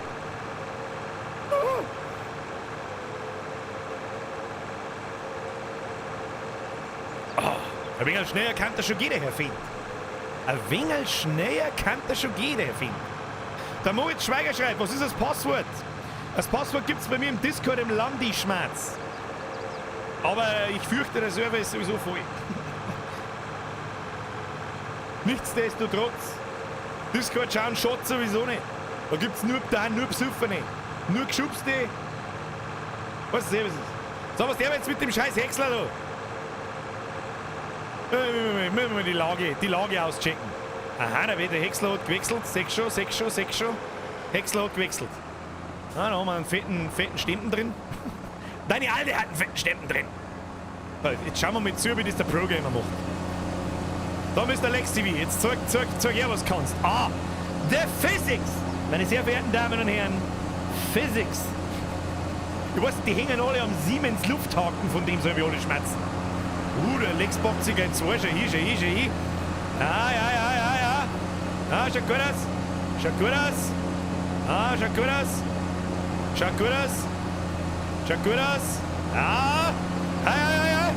Ja. Und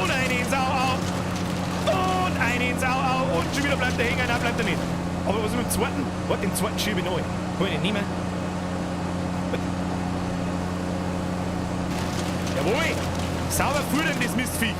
Futtert das Mistviech! Wir lassen das Zeug, dann kann man den wieder nicht nehmen. Warum kann man den nicht nehmen? Oh, ich kann ihn nicht. Drauf. Einen Häcksler.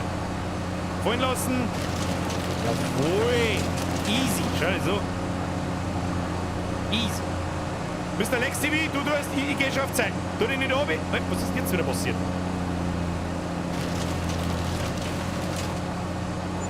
Der ist ein wenig schief. Der ist ein wenig schief, ich seh's genau. Was tut jetzt die? Oh! Alter! 360 No-Scope Häcksel! 360 No-Scope Häcksel!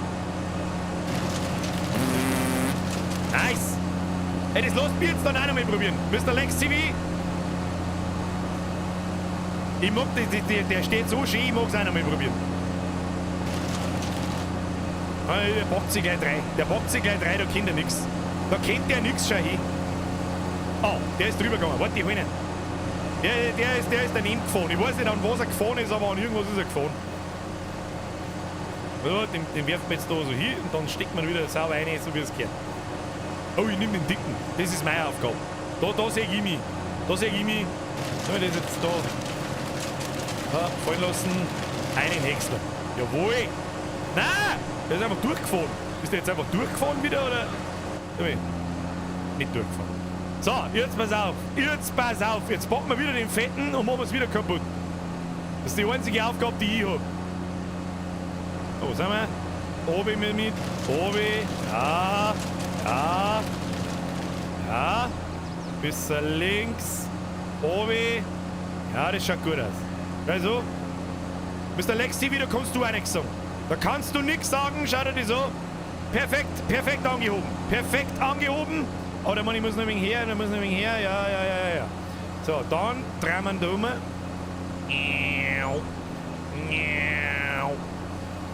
drehen wir ein wenig. Ja. Wollen wir mit der Kamera ein wenig dran? Ja, schaut gut aus. Es schaut schon wieder gut aus. Aber es hat es vorher auch. Und jetzt ein ins Viech. Ein ins Viech. Ah, okay. Nein. Noch nicht ganz. Sauber hier dran. Ja. Oh. In den Häcksler. Ja. Nein. Streng mich an. Lex TV, streng mich an. Nein, anders dran. So. Ja. Jetzt. Nein, wieso? Mann, wieso ändert sich denn die Steuerung, je nachdem wie ich drauf schaue? Das ist so behindert.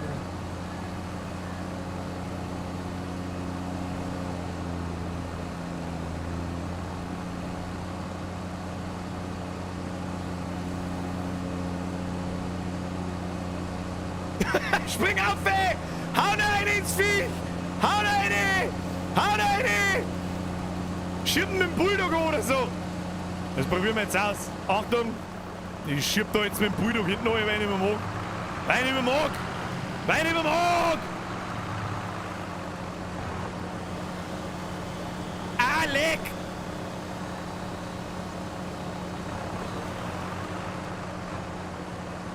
Ich schieb noch mal!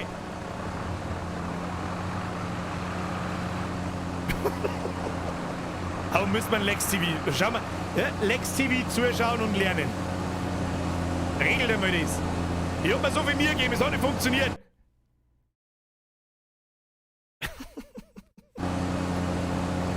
Manu! Der ist zu groß, dafür brauchst du den LKW-Häcksler bei Fahrzeugen unter Forsttechnik.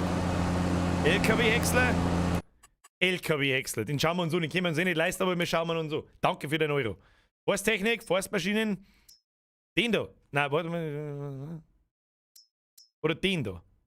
Also Baumpflanzen. Oder ist es direkt eine Maschine? Also ein Feldhäcksler, Pflanzenmähte, eine Frontlader, Teleskop, Kompakt, Gabelstapler, diverses.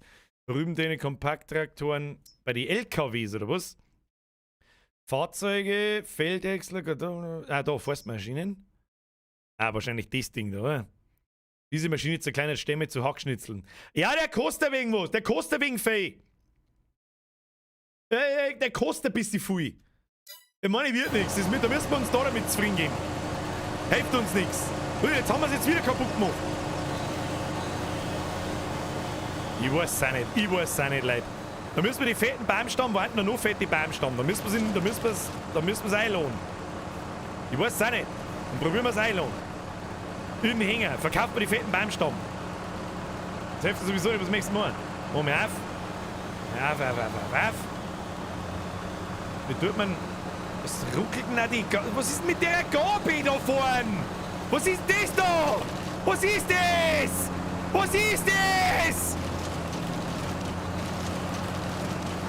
Wir wissen es nicht. Wir können das.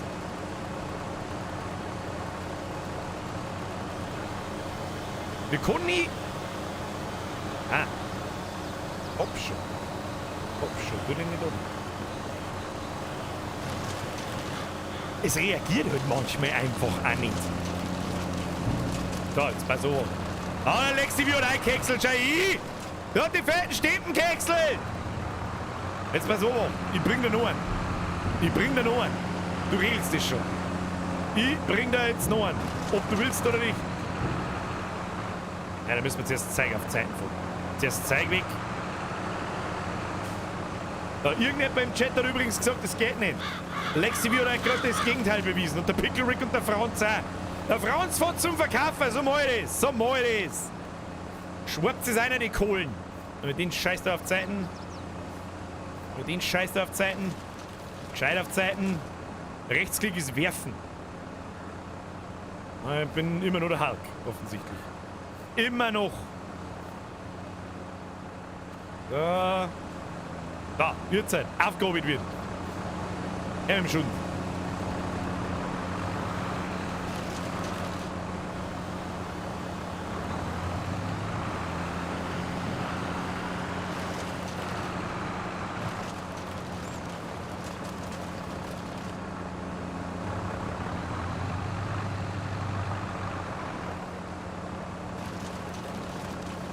Wie sollen die jemals machen? Kann man das etwas sagen?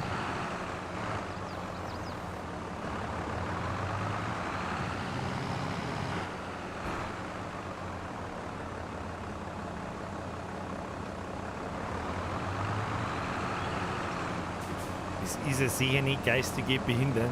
Gehe ich nach vorne kippen? Ja, das habe ich probiert. Natürlich hebe ich mich dann aus, das ist mir schon klar, aber ich kann noch fahren. Aber ich komme trotzdem nicht rein, weil da so viel... Jetzt... Nein. Zumal so ist denn. Jetzt kriegt Gobi gleich wieder einen Schlaganfall. Oh.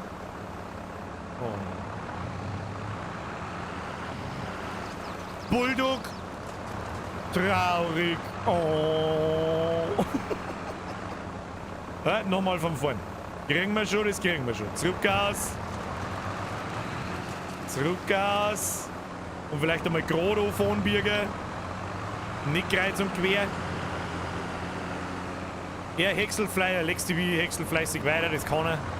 Er regelt das schon. Machst du mal Gobi auf. Gobi auf, habe ich gesagt. Gobi auf. Ja. So, schaut gut aus.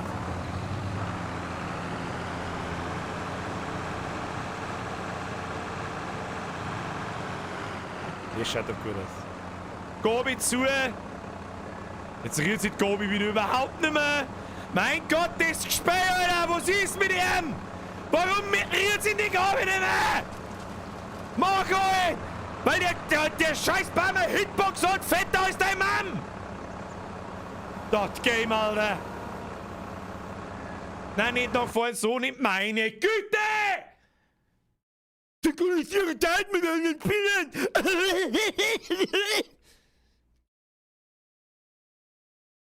Ja, wie lang was synchronisiert denn der alles?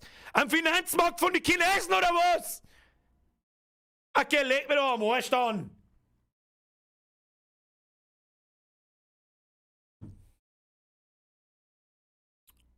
Kacke, wie das Spiel ab. Müsst weten. Ja, Gottselig, ich darf wieder spulen, Dankeschön. So. Was passiert jetzt, wenn ich... Ich kann nicht Gobi schon wieder nicht mehr rühren. Die hängt da irgendwo in der Luft drin, keine Ahnung. Ich lade das Ding jetzt auf den Hänger auf. Oder häckselt man es? Legst du wie? Häckselst du das Ding? Oder was meinst du? Du nimmst mir das jetzt aus der Gobi ab. Jetzt machen wir das ab. Die absolute Pro-Gaming-Aktion. Du nimmst mir das jetzt vom Bulldog ab. So schaut's aus. Kriegen wir das hin? Warte, ich fahr dann anders hin. Warte, ich fahr dann anders hin. Warte.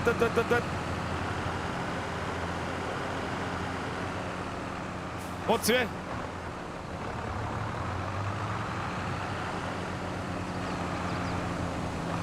Oh! Der Kackstift, der kommt! Ja, so, wir lassen jetzt wieder aus.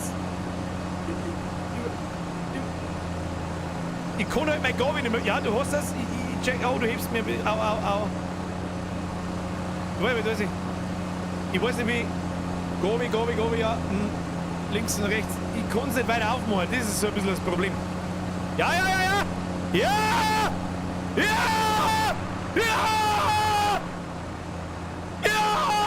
Häckselt den Kackstift! Ja! Hey, krieg mich hin! Krieg mich hin! Du regelst es. Du regelst das. Ich seh's, bis du sehst. Du musst nicht da hinfahren. Ja! Ja! Der Kackstift Häcksler 5000! Oh. Absolutes, feinstes Pro-Gaming, meine sehr verehrten Damen und Herren! Aha! Ja, ich bring dir nur einen Kackstift! Wie schaut's beim Franz aus? Wo ist der Franz? Franz, hast du den Hänger schon wieder gebraucht? Franz! Der Franz ist mal nicht nur beim Verkaufen. Da können wir mal auf die Map schauen. Franz, wo bist denn du? Wir haben Orange, ne? Ja, wir haben Orange. Hallo, der Franz, schon hin! Der Franz, wo fahren der überhaupt hin? Zum Viehhandel und zum Vieh... Was tust du beim Viehhandel? Franz, was tust du beim Viehhandel? Weiß ich nicht, fressen deine Kühe Holzschnitzel. Was zur Hölle?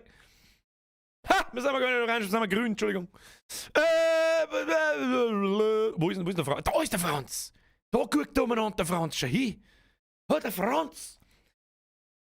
Ein Wirtshaus, Franz! Wo fahr denn hin? Da wahrscheinlich, hä? Oh, Sägewerk. Oh, heide. Eine mit dem Hackschnitzel, Sepp. Wir haben, schreibt einmal irgendjemand in den Chat rein, bitte, wir haben 137.649 Franz Euro auf dem Konto. Franz, du checkst, wie viel Liter du dabei hast. Einen in den Chat. Das würde mich interessieren. Und ich bringe am nächsten noch einen fetten Stempen. Oh, da haben wir nur so einen komischen Chernobyl-Stempen schon hin. Was ist mit dem da eigentlich? Kann man den vielleicht noch nehmen? Nein, den probieren wir. Was ist mit dem da? Da, mit dem komischen Chernobyl-Kackstift.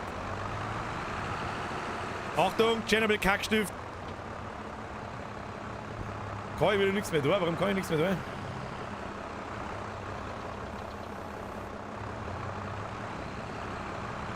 Okay, das ist auf und zu. Auf, zu. Auf und wir zur Hölle. Ach, linke Maustasten, links, rechts. Ja, jetzt habe ich es verstanden. Ja, jetzt ist ein wenig viel für den alten Bürger. Hallo, ich bin alt, fett und langsam. Oh, jetzt tun wir das Ding da her, das kugelt von allein schon wieder. Was ist der Sepp? Der Sepp ist leidenschaftlicher Imker. Und er hat sich für das Camouflage-Equipment neonweiß entschieden. So, jetzt pass auf, da fahren wir ja mit zum Teil. Jawohl! Dann machst du die Scheiße zu und dann bringen wir den Chernobyl-Kackstift am Lex zum Häckseln, damit nichts passt. Nichts passiert, so meine ich. Ah, ja, schaut gut aus, schön. Wer hupt denn da? Da wird aber angehupt. Da wird schon wieder Chaos veranstaltet. Leid. So nicht. So, was ist denn bei ihm eigentlich broken? Ist da was broken bei ihm? Ich bring dir nur einen dicken Kackstift. Den nimmst du mir wieder aus der Gabe aus. Das ist absolutes Pro-Gaming. Pro-Gaming. Wo ist denn? Was ist mit dem Lex TV? Ist der hängen geblieben? Was ist los? Was ist los mit dir? Lex TV! Wo bist du denn? Wir müssen häckseln! Wir müssen doch häckseln! Ah, der Lex TV is gone! Where are you, Lex TV? I need you! Where are you? And I need you! Oh, ist der Häcksler vielleicht? Oh, er häckselt wieder. Der Sepp häckselt. Was tust du denn? Der Häcksler ist nicht mehr hochgeschaltet. Häcksler ist gone. Was passiert? Aufhören! Stop it! Sepp! Du hast an unserem Häcksler nichts verloren, Sepp! Sepp! Bist du bei uns bist du bei uns? Sepp! Lass meinen Häcksler stehen, Sepp! Du bist Imker, du müsstest eigentlich Bienen farmen, Sepp. Ja, Springer, Ducke. Springer, Ducke. 360 No-Scope. Oh, Mr. Lex TV, was ist los? Bin voll. Oh, wir haben voll. Sollen wir vielleicht den zweiten hängen? Wir haben da sauber Schnee, wir haben sauber krass. Sollen wir einen Hänger holen? Bürger, hol mir einen Hänger! Ich hol einen Hänger. Achtung, Hänger kaufen. Wo haben wir einen Hänger? Wie spät ist es überhaupt? Schon wieder auf was? Was? Was? Fuck! Alter, wir haben noch 4 Stunden, müssen wir Bulldog Royal machen. Was? 2191 Euro hat es gegeben, ist aber nicht der Teufel. Da müssen wir Feuerholz häckseln, bis wir da unseren Find wieder drin haben. Grütze, fix nochmal. So, jetzt gibst du mir einen Hänger.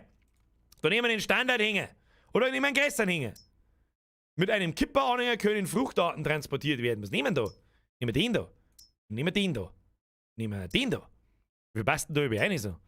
18,5, 24,5, 25,5, 34, kann man da überhaupt Häcksel reinhäckseln? Ich weiß nicht. 2190 Euro mit Hackschnitzel verdient. Alter, absolutes Pro-Gaming. Wäre so wieder nicht. Die haben so schweinsteuer, das ist ein Wahnsinn. Das nächste Mal überweise ich uns 5 Millionen, dann kaufen wir uns den geilsten Scheiß, der da ist. Halfpipe HP! HP 20! Den mag ich! Ich mag ein Halfpipe! In Rot! Reifen dick! So, kaufen! Ja, nimm mehr! Wird schon passen! Keine Ahnung, wahrscheinlich passt er wieder nicht, aber das werden wir dann schon sehen. So, auf zum Händler! Da wird verkauft, ich mag auch Hackschnitzel verkaufen. So schaut's aus. Ich weiß nicht, was die da für Chaos betreiben, aber okay, ciao, bye. Ab zum Händler Hänger kaufen.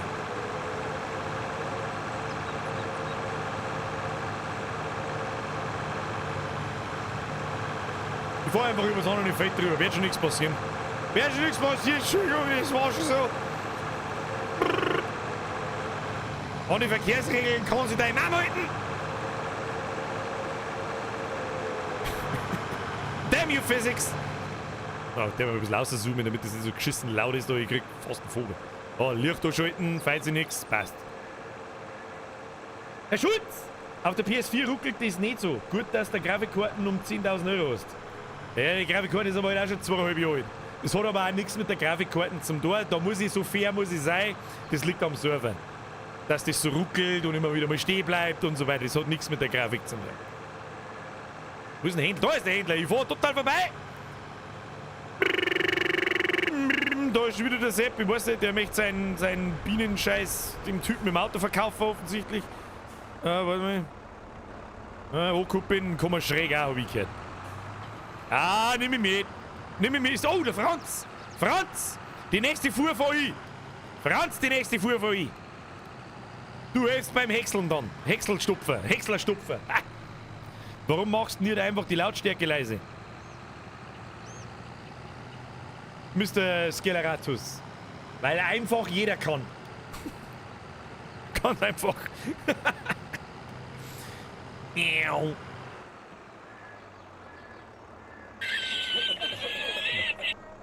Dreck!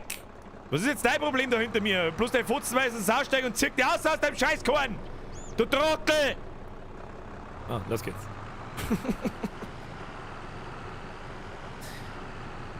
Nö, weil das dauert aber, da hätten wir wieder mit dem fetten Bulldog fahren müssen. Das ist ein ziemlich fetter Hänger. Ja, ganz schön, ja, wie heißt der denn überhaupt? Der Krampe-Kipper. Er ist vielleicht ein bisschen schwer für den 500. Xaver, danke schön für den Euro. Du hast vorher mir den Tasten NMJK an Frontlader steuern, soweit ich das in Erinnerung habe. Ja, das weiß ich. Aber mit der Maus ist es einfach genauer. Wenn man sich einmal daran gewohnt hat, dann geht es schon. Manu, der ist zu groß, dafür brauchst du einen LKW. Achso, da haben wir schon gehabt. Ich hoffe, ich habe keinen mehr sehen. Entschuldigung, Leute, Entschuldigung. Ja, da fahren wir jetzt rein. Holen wir unsere Ladung Hackschnitzel. Hackschnitzel. Wenn einer mit der PS4 daherkommt, dem muss man dann aber einfach nicht erklären, warum es ab und zu ruckelt. Die 30 FPS-Generation. Die einen Schlaganfall kriegt, sobald es 144 Hertz vor dem Gesicht hat. Ah, Franz, du musst auf Zeiten fahren. Franz, ich bin zu lang. No, dafür ist er dünn. Obacht! Ich komm! So, Eigelon in den Haufen! Eine mit dem Häcksel! Gib mir den Häcksel! Häcksel! Ja, easy! Haben wir was verschüttet? Ich glaub nicht. Alter, wir sind aber Vollgas voll, der kann doch bloß 12.000. Da haben 12.000 Liter drin, bist du besoffen. Wo müssen wir da jetzt hinfahren? Warte, ich fahr auf Zeiten. Franz, du kannst gleich den nächsten Scheiß ausziehen. Oh mein Gott, jetzt geht ja gar nichts mehr. Wir fahren jetzt mit 4 km/h zum Holzhäcksel verkaufen. Was jetzt sagen 3 Hänger da? Scheiße, stimmt. Wir haben ja schon 2 Hänger. Egal. Ja, das wird jetzt eine rasante Fahrt. Das sehe ich schon. Zum Segebergbad Segeberg. Ja, ich muss mir das jetzt erst einmal markieren, weil sonst kenne ich mich gar nicht aus. Also. Da in dies. Hey, schau mal, wo wir am meisten Geld dafür kriegen. Hackschnitzel. Hackschnitzel. Da kriegen wir aber nicht einen Teufel. Ja, wir sollten Wolle machen, da gibt's 1700. Hackschnitzel kriegst du gestungen mit 269, 273. Johnson's Farmers Market. Nein, nicht. Hackschnitzel! Wir tun das wieder zurück. Wir markieren das. Enter. Weil das Menü ist auch so Cancer. Das ist so Cancer, Alter. Scheiß fucking Cancer. Ah, das ist da herum. Ja, das kriegen wir Fahren wir erstmal auf die Hauptstraße führen. Der Elias, der versteckt sich dabei in die Stauern, so wie ich das sehe. Hallo! Okay, ciao! Was ist das du da hinten? Ah, er schiebt mich an. Ah, das wird was. Umschmeißen, wenn wir den. Haben wir eigentlich sowas wie eine Plane, damit nichts rausfallen kann? Schmeiß mich auch nicht um. Schmeiß mich auch nicht um, weil ich der Teufel bin. Der arme Feind. Ah, blinken nicht vergessen. Da, wenn ich glaube, dass ich blinke, ich zoome ein bisschen. Da liegt einfach ein Heckisäck auf der Straße. Ich nehme das auch mit. Nein, das nehme ich natürlich nicht mit. 15. Verdammte Heckisäck. Da, jetzt halt. Gas. Ich habe eine Eskorte dabei. Ich weiß nicht, wer die Leute sind, aber sie eskortieren mich. Oh, da vorne. Die nächste dann bitte links. Die nächste bitte links. Werden Hackschnitzel verkauft. Das wären Trillionäre Leute. Ich sag's euch, was ist Hackschnitzel-Stonks? Hackschnitzel-Stonks! Ja, das war die nächste links gewesen. Ich wollte die trollen. Hat funktioniert. Okay, ciao! So, Blinker links. Jetzt fährt jeder wieder. Was ist da? Die absolute Todeseskorte wieder.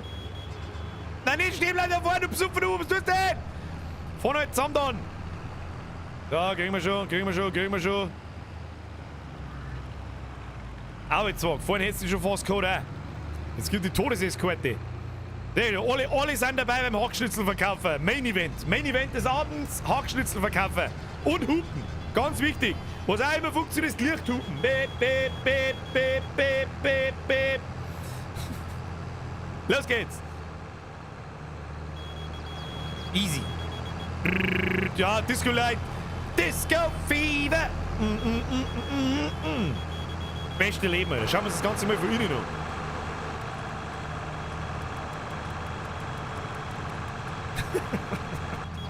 Das Gamer. Wir haben nur 8 Kilometer, wenn ich den grünen Strahl da hinten anschaue.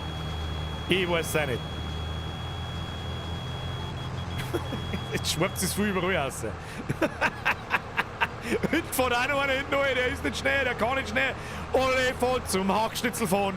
Hey, warte, stopp, ich mache eine Pause auf der Straße und lass mir den Rest kommen. Wir fahren jetzt in einer Linie zum Hackschnitzel verkaufen. Ich bin immer noch angeschoben. Nee, stopp! Stopp! Warten wir auf den Rest! Da hinten, ganz hinten kommen noch 3. Was sind denn die eigentlich? Oh, ich bin... Sagen wir der Bulldog so? Ich bin der Fan 500 und ich bin auch dabei. Geht nix um den Hackschnitzel. Hey, lass mich hängen stehen! Was tust du? Was tust denn du? What are you doing? Ah! Nicht umschmeißen! Nicht! Los mich! Nicht so kalt, nicht! Ich mag halt bloß einen Hackschnitzel verkaufen. Los! Okay, weiter geht's! Düt, Motherfucker! Was hat denn der da für einen Bulldog? Ich weiß nicht, was da los ist. Los geht's! Alle fahren zum Hackschnitzel verkaufen! Wer nicht Hackschnitzel verkaufen fährt, ist ein Kacknub! Wozu jetzt da vor mir? Mit deinem riesen Bulldog-Drum! Ah! Der Toyota ist im Sandwich! Der Toyota ist raus!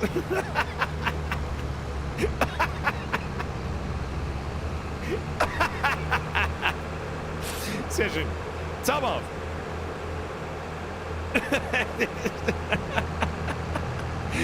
Hashtag Toyota Sandwich.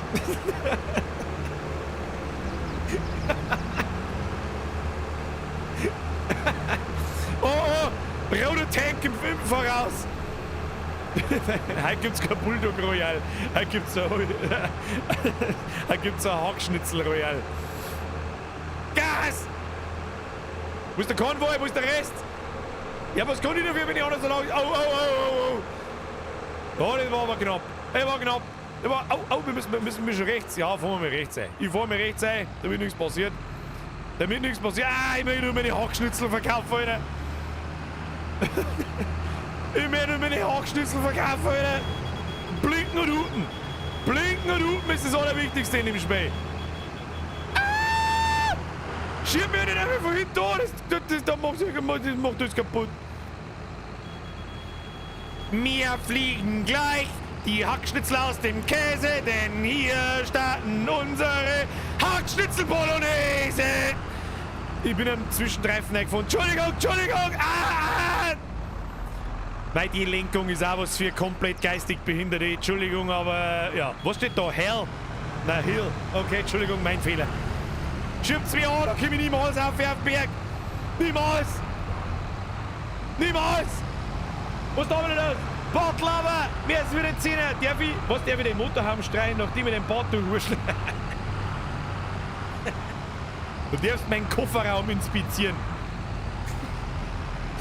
Mehr sieht die der Pussy aufs Nussi. Herr Schutz! Nein, hab ich schon gehört. Ich hab keine Übersehen. Jetzt sitzt auf! Was ist los mit euch? Ah! Jetzt lasst mich abladen! Ich werde nur abladen! Hackschnitzel abladen! So, ich hab mich positioniert. Wie lädt man das jetzt ab, das Scheißding? Tempomat, Kamera, nächstes Gerät auswählen, hupen, abkuppeln. Konnte ja nicht kippen. Ich sag doch da, in die Kippvorrichtung. Was tust denn du? Nicht! Wie tut man jetzt da? Wie tut man da laden, Motor stoppen? Wie geht denn das? Hackschnitzel wird hier nicht angenommen. Was?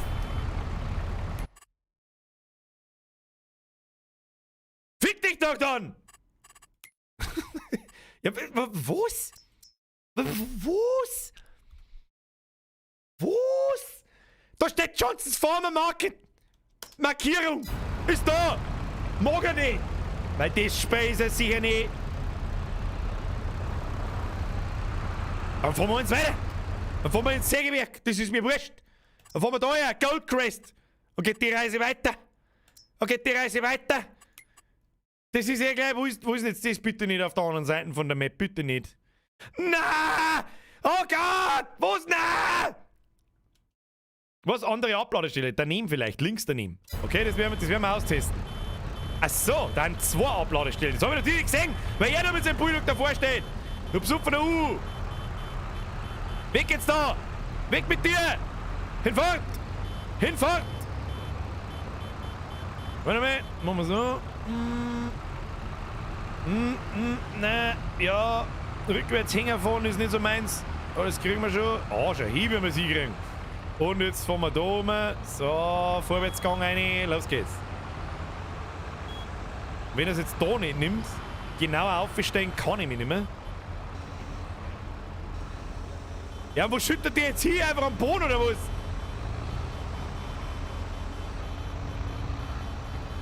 Alter! Hackschnitzel Level 9000! Jetzt fahren wir nicht in den Arsch ein! Ah, der hebt mich schon wieder aus! Da, Abflug jetzt! Da, Freunde der Sonne, ich hab gehört, es ist Zeit für das Bulldog Royal. Fahrt sein Scheißdreck heim, holt seine Frontlader und dann geht's los. Es dauert jetzt sowieso eine Viertelstunde, bis wir da daheim sind.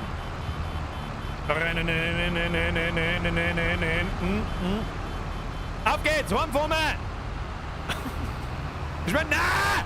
Du Penner! Ihr müsst mir wieder aufstehen! Was, 3.300 €? Das kann man lassen. Kann sie sehen lassen. Jawohl! Irgendjemand hat mich aufgestellt mit einem gekonnten Rammer. Das war der Gaby, ich hab's genau gesehen. Pro-Gamer. Pro-Gamer von Welt. Ab dafür jetzt. Fahren wir alle heim. Schau dir den Sau auf. Schau den Sau auf.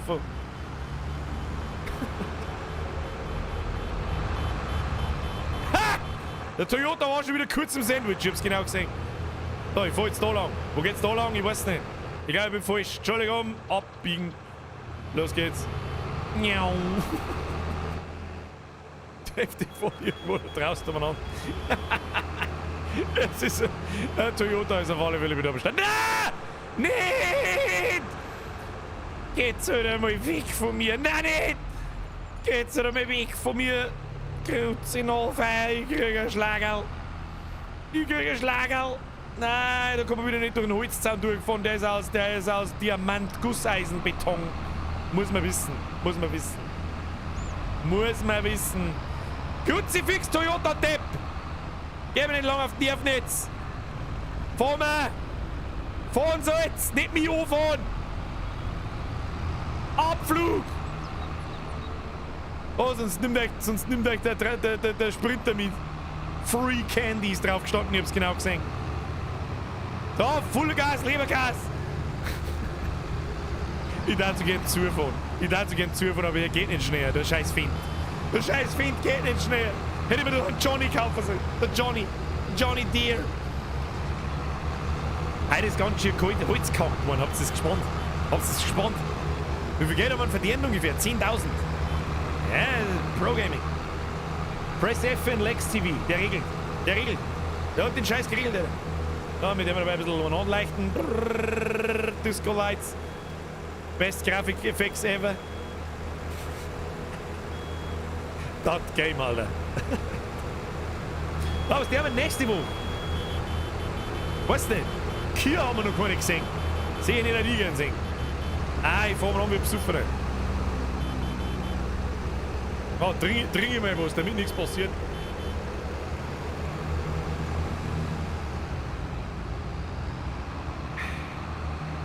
Köstlich. Schneelandschaft hätte der Sprengi noch gern gesehen. Ja. Ich ehrlich gesagt auch. Aber ich tue aus Sicherheitsgründen die Spielgeschwindigkeit auf normal, also auf 1, wenn wir streamen, damit es nicht finster wird, weil sonst schliert der DLSS-Sepp wieder umeinander in der Weggeschichte. Muss ich mal schauen, ob sie das beim nächsten oder übernächsten Mal einrichten lässt. Ein Gickerlstall kann auch noch bauen, da 4000 km/h Sepp, der braucht auch ein Gehege. Am Mittwoch spielen wir übrigens Jurassic World Evolution. Da wird es dann vielleicht ein bisschen weniger Blödsinn. Das Spiel schaut nämlich ziemlich witzig und ziemlich gut aus. Bulldog Royal im Schnee. Hat der Schnee Auswirkungen aufs Fahrverhalten? Weiß das jemand? Das würde mich interessieren. Müssen wir nicht da hindrehen? Wenn das aber wieder einfährt.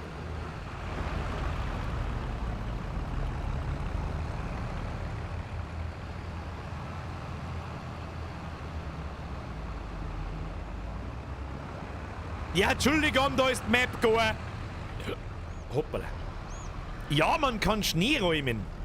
Okay. Müssen wir so schauen. Fast. Da fahren wir jetzt da im Kreis rundum. Geht eben schon.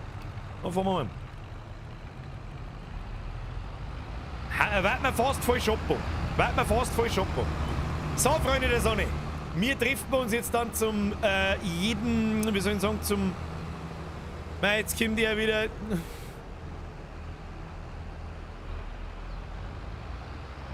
Wir treffen uns jetzt dann zum Bulldog Royal.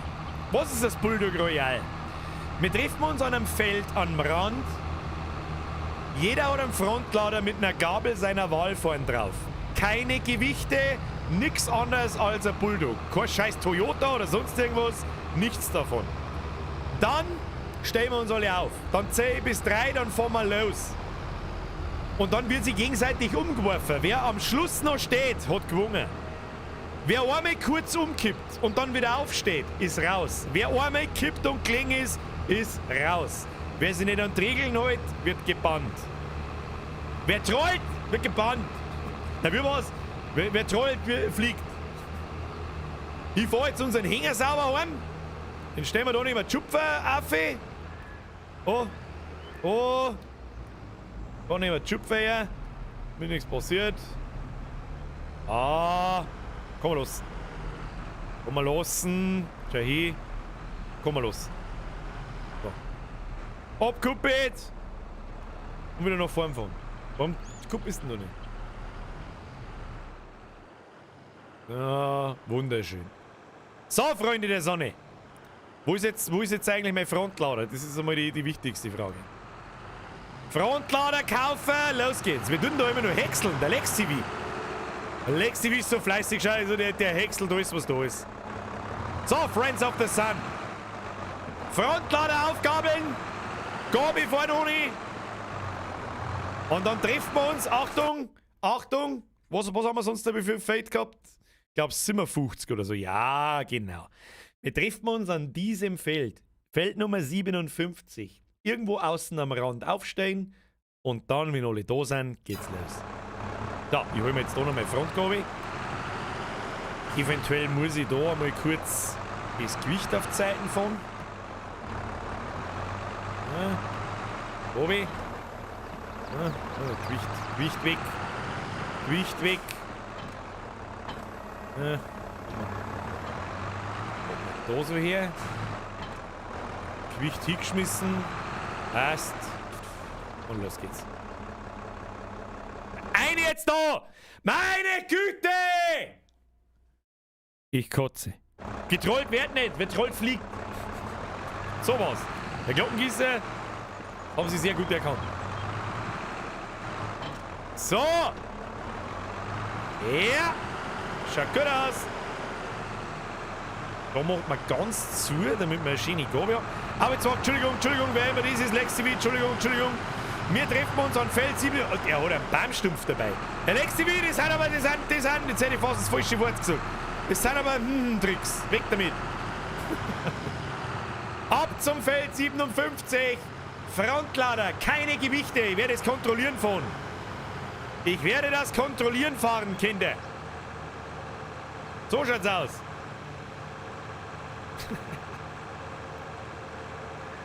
Zwillingsreifen sind, ja, wo ich vorbeigehe. Da hat sich einer das Kettending gekauft. Bist du vollkommen besoffen? Wie soll man den umschmeißen? Ja, gut, aber das. Du hast dafür keinen Frontlader. Pech. Den kriegen wir schon. Schluss! Oh, da haben wir ihn wieder! Ja, er ist der Gewinner der Herzen. Du bist der Gewinner der Herzen. Wer immer du bist, ich sehe leider deinen Namen nicht, aber. Da der Malte. Der Malte ist der Gewinner der Herzen mit seinem Porsche Diesel. Ich bin der Malte und ich bin auch dabei. So. Aufsteigen am Rand. Vor der Weiden da sehe ich keine Gewichter. Manch einer hat keinen Frontlader. Selber schuld.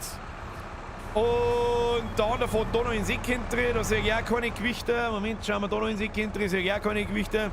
Da am andere Ende sehe ich nicht hier, aber die werden sich schon drüber. So, Freunde der Sonne, bitte stellen Sie sich am Spielfeldrand auf und geben wir euch noch eine gepflegte Minute. Da dampfe ich die noch einmal schnell. Der Malte ist der Gewinner der Herzen.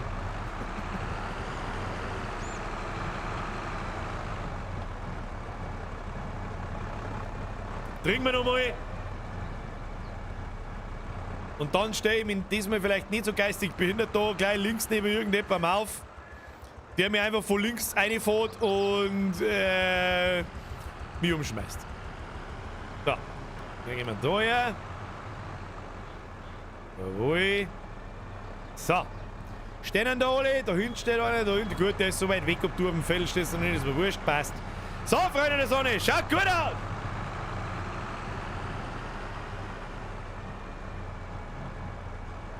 Sehr verehrten Damen und Herren, willkommen zum dritten Bulldog Royal des Jahres 2021. Ich bitte Sie, alle Plätze einzunehmen und dann geht's los bei 3. 1, 2, 3.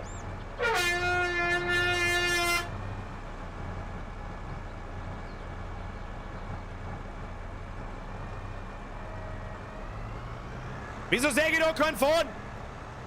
Ich sehe keinen vorn! Der Gewinner der Herzen vorn! Ich hau ab. Da, der Rudi möchte her, du möchtest schon wieder zu mir her. Ja, ich sehe klar. Verpiss dich bloß. Verpiss dich bloß! Sag ich dir, was ist. Oh, jetzt passt du over. Sag dir gleich, wo du wohnst. Ich fahr einfach so lange im Kreis, bis keiner mehr da ist. Außer Franz! Der Franz ist raus! Ich bitte übrigens jeden, der umschmeißt, auszusteigen, damit ich sehe, wer raus ist und wer nicht. Franz, Gewinner der Herzen Nummer 1. Da hinten steht der Bulldog, der ist gehört. Ah, Vogel! Da hast irgendjemand umgehauen, ich weiß nicht, wer es war. Oh Gott, ich bin verfolgt. Ich sag's genau, ich bin verfolgt.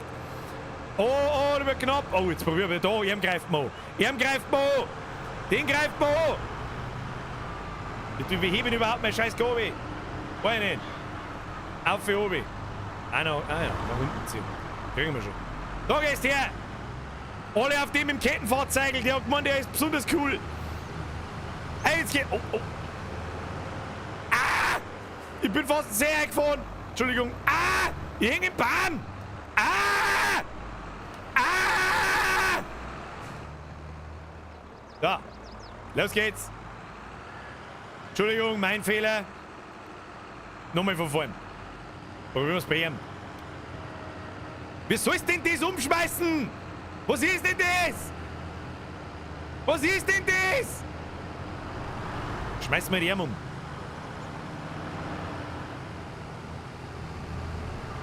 Ja, da liegen generell relativ wenig Leute, gell? Wie sollst denn die Arme umschmeißen? Du bist raus! Du bist raus! Na, aber nein! Hau ab! Was haben wir da? Haut ab wieder nicht rein. Haut ab wieder nicht rein. Heute haben wir alle ziemlich stabil. Nein, los mich! Nein, los mich! Oh. Ich war nicht stabil. Ich schau von oben zu. Oh, was war das Baumenü? Steuerung P. Nein, was war das Baumenü?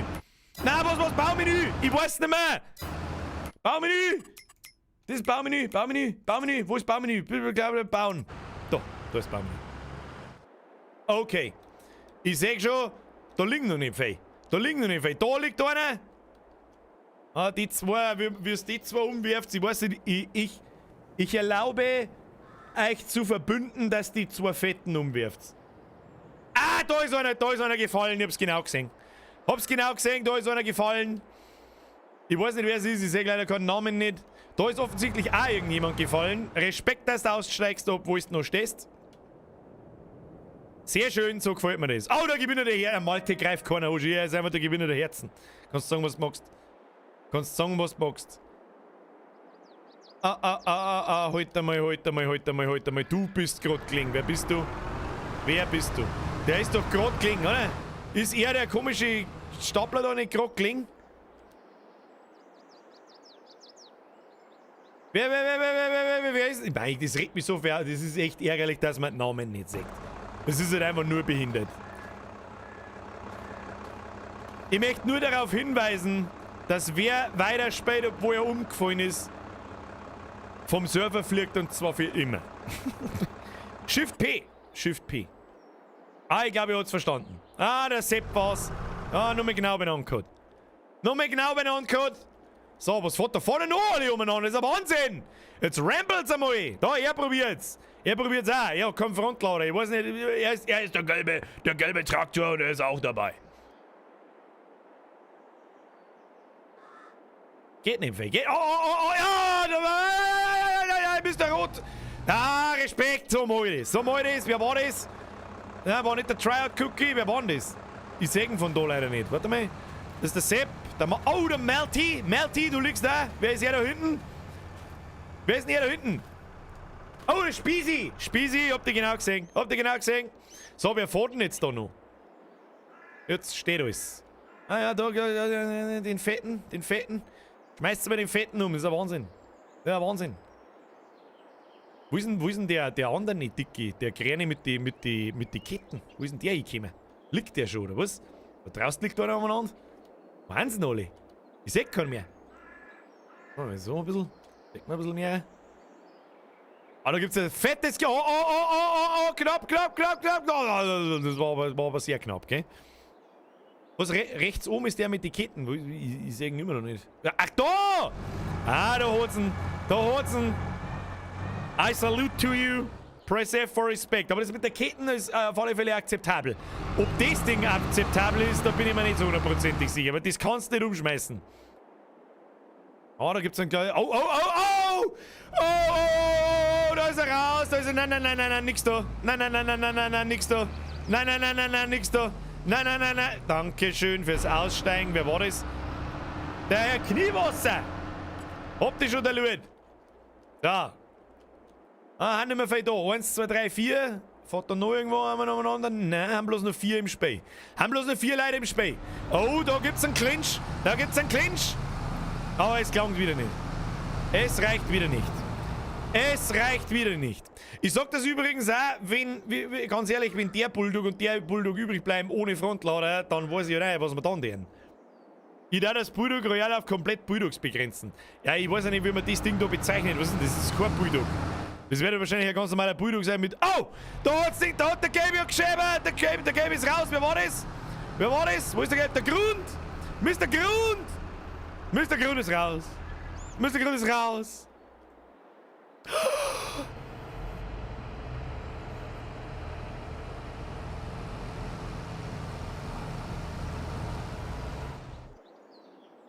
Nicht disqualifiziert. Wer war das? Oh, legt der Rote. Oh, ist der Grene der Letzte. Ist der Grene der Letzte. Haben wir's alle. Oh, leck war das. Das war auf alle Fälle ein Paradebeispiel für POG. Wer ihm umgeworfen hat, ist gleichzeitig Gewinner des Abends. Gleichzeitig. Wer war das? Schauen wir gleich mal. Wer war denn das, der ihn umgeworfen hat? Ich weiß es nicht mehr. Ich sehe es nicht.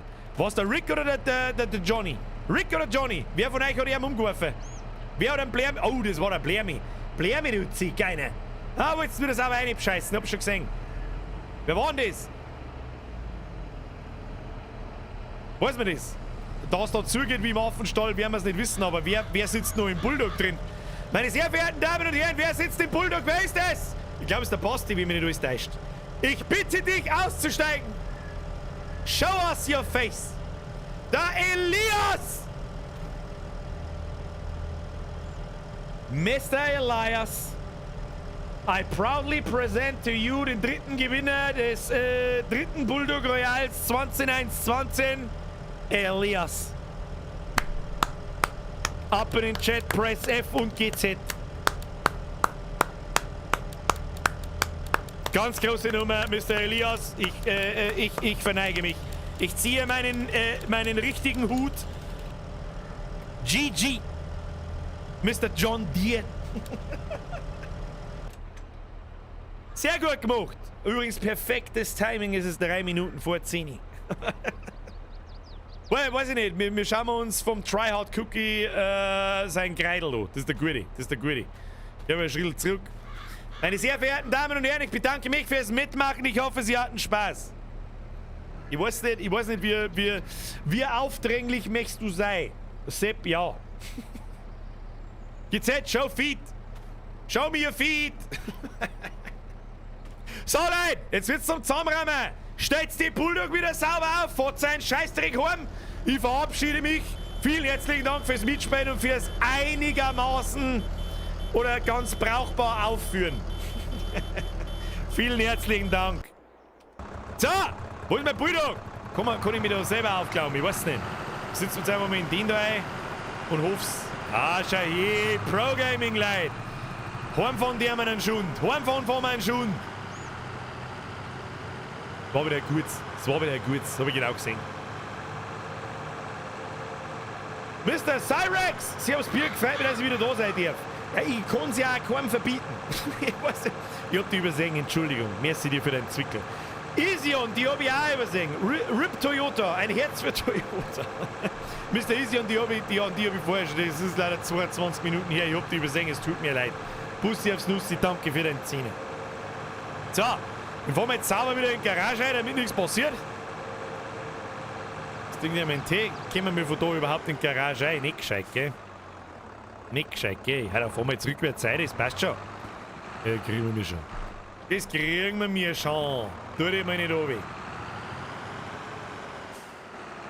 Rucke, rucke.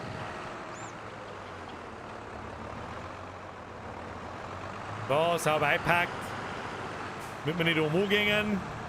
Passt. So. Dann habt ihr jetzt noch, weiß ich nicht, 10, 20 Minuten Zeit, dass ihr das Zeug aufräumt.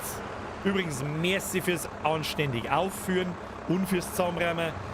Press Triple F in Lex TV, der offensichtlich der Häcksler des Tages ist. Der ist der absolute Todeshäcksler. Genauso wie für ein Wirtshaus Franz. Für den Indiana Jones Franz, der irgendwo in der Luft umeinander schwebt. Ich weiß nicht, wie er das macht. Ich weiß einfach nicht, wie er das macht. Aber für den besten Hackschnitzelverkäufer des Daseins. Und wer war überhaupt der Dritte? Der Pickle Rick. Pickle Rick, du bist auch schon das zweite Mal dabei. I salute to you. Und jetzt da die Song.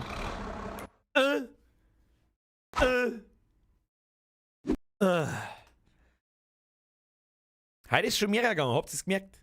Heute ist schon mehr zusammengegangen, habt ihr es gemerkt? Habt ihr es gespannt? Sagt ihr dazu, wenn es euch gefallen hat. Like nicht vergessen, bevor es euch alle schleicht.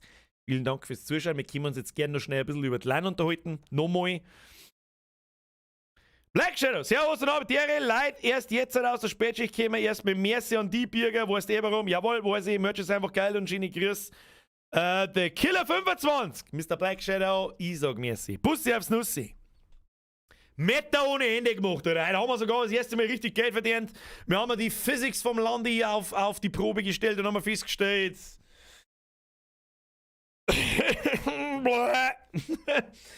Und überhaupt und sowas. Bürger, wie geht's deinen Hunden und Katzen? Denen geht's blendend. Kerstin, danke der Nachfrage. So. Du kannst in die Game-Files die Konsole aktivieren und damit in-game fliegen. Kennen dieser Leute auf einem Multiplayer-Server?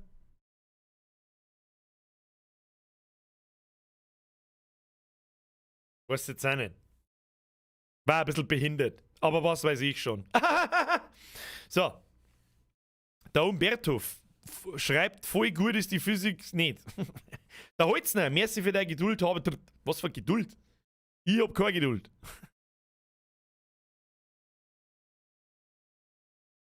So, das Einzige, ich muss mir irgendwelche anderen Bluetooth-Kopfhörer kaufen, weil die echt nach einer Zeit ein bisschen weh tun. Aber egal, wird schon passen.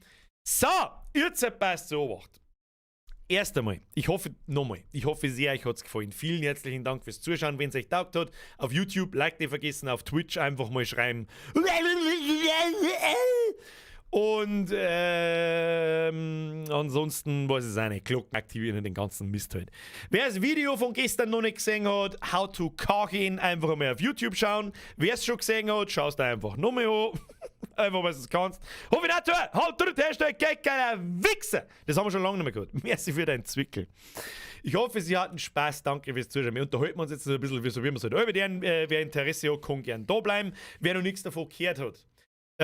Wir planen, oder ich plane eine LAN-Party. Bei uns in Landau, in der Stadthalle mit 150 bis 200 Leuten. So. Die Grundregeln des Ganzen, wer es noch nicht gehört hat, Alkoholverbot, wir haben ja nicht zum Saufen da, wir haben ja zum Zocken da. Die Gedanken, die ich bis jetzt dazu gemacht habe, ich habe übrigens einen Termin mit dem Kulturamt, der ist schon ausgemacht, dass wir uns das Ganze mal anschauen, da ist IT dabei, da ist diejenige dabei, die die Stadthalle kehrt und so weiter und so fort. Weil wir per E-Mail und Telefon da hin und her fragen, nicht weiterkommen, weil die immer irgendjemanden fragen, so wie das ist und so weiter. Ich weiß mittlerweile, dass der Stromverteiler kein Problem sein sollte. Ich weiß, dass sie 50 Tische haben, wo maximal 2 Leute drauf gehen und das ist mir zu wenig. Aber sie haben ohne Ende Stühle. Das heißt, ich glaube über 400 oder so. Simon! Es Flying sollte in MP auch gehen. Das müssen wir eigentlich einmal testen. Wobei das jetzt aber nicht nach Flight Cheat ausgeschaut hat, irgendwie. Und selbst wenn, ist jetzt am Schluss auch sehr nicht so schlimm. Er hat sich ja während dem Stream ganz normal aufgeführt. Passt schon. Merci für deinen Zwickel. So, jawohl. Dann habe ich sehr lange umeinander gesucht, ob man sich irgendwelche Tische mieten kann. Hab was gefunden. Das Dumme ist, die Tische, die zur Verfügung stehen, die sind für 4 Leute zu klein, um einfach 20 cm in der Breite und 20, 30 cm in der Länge pro Person. Da hättest du theoretisch plus 70 auf 70. Roman, geiler Stream, Pull ist da, sauber Quali. Das freut mir am allermeisten. Vielen herzlichen Dank. Ich hoffe wirklich, das zeigt taugt euch. Wenn ihr die Sachen heimkriegt und es taugt euch nicht, dann schickt es bitte zurück. Da tut Spreadshirt in der Regel auch nicht lang umeinander. Du kriegst ja sofort dein Geld wieder oder einen Ersatz oder sonst irgendwas. Und natürlich kann auch da einmal irgendein Montagsteil dabei sein, wo der Druck nicht ganz passt oder irgendwas ist. Nicht lang umeinander kassen. Ihr dürft mir da nicht irgendwie weh oder sonst irgendwas. Einfach zurück damit. Ist überhaupt kein Stress nicht. Dankeschön an jeden, der sich so ein Teil gönnt. So, wo sind wir gewesen? Jetzt pass auf. Okay, Tische. Gelangen Biertisch auch. Mr. Michi Stor, genau um das geht's. Aber die Biertische bringen auch wieder Probleme mit sich. Ein Biertisch ist in der Regel, nicht alle gleich, aber die meisten sind 2,20 Meter lang. Und, scheiße, da muss ich selber nachschauen, jetzt muss ich erstmal vom Server runtergehen. Spiel verlassen. Beenden. Und dann stoppt man einmal einen Server, damit nichts passiert. So, stoppen. Passt. So, jetzt. Ich kann euch da einmal bitten, ich habe einmal eine Bestuhlung gemacht. Eine LAN-Bestuhlung. Scheiße, ich habe mir immer noch keine OBS-Szene gebaut, dass ich meinen Monitor wieder abfilme, ganz normal. Ja, egal, dann baue ich das Bild so ein. Ich glaube, ich habe das letzte Mal schon gezeigt, das kriegen wir jetzt schon auf die Schnelle hin. Bild. Da machen wir jetzt einfach Bild, weil es scheißegal ist. Wo ist das am Desktop? Das habe ich natürlich schon vorbereitet für den Termin, wenn wir kommen, damit ich da nicht drinstehe wie der letzte Volldepp. Okay. Oh. Ah ja. Das ist ein bisschen groß. Machen wir so. So. Ich überdecke mich jetzt einen Chat einfach einmal schnell. Das da ist so größenverhältnismäßig unsere Stadthalle in Landau. Der graue Bereich da unten ist eine Bühne, ja, die ist 1 Meter erhaben. Und das sind genau größenverhältnismäßig die Ausmaße von die Tische, die in der Stadthalle zur Verfügung sind. Und ich mache das jetzt mal ein bisschen größer und da sieht man dann schon, das sollen quasi der graue Kasten drauf so ein Rechner sein, die rote Position der Stuhl und das andere der Monitor in die andere Richtung so versetzt. Dann siehst du gleich, da ist nicht recht viel Platz, das ist alles bloß nicht angenehm und so wirklich viel Leid bringst auch nicht rein. Und das mal wieder klären.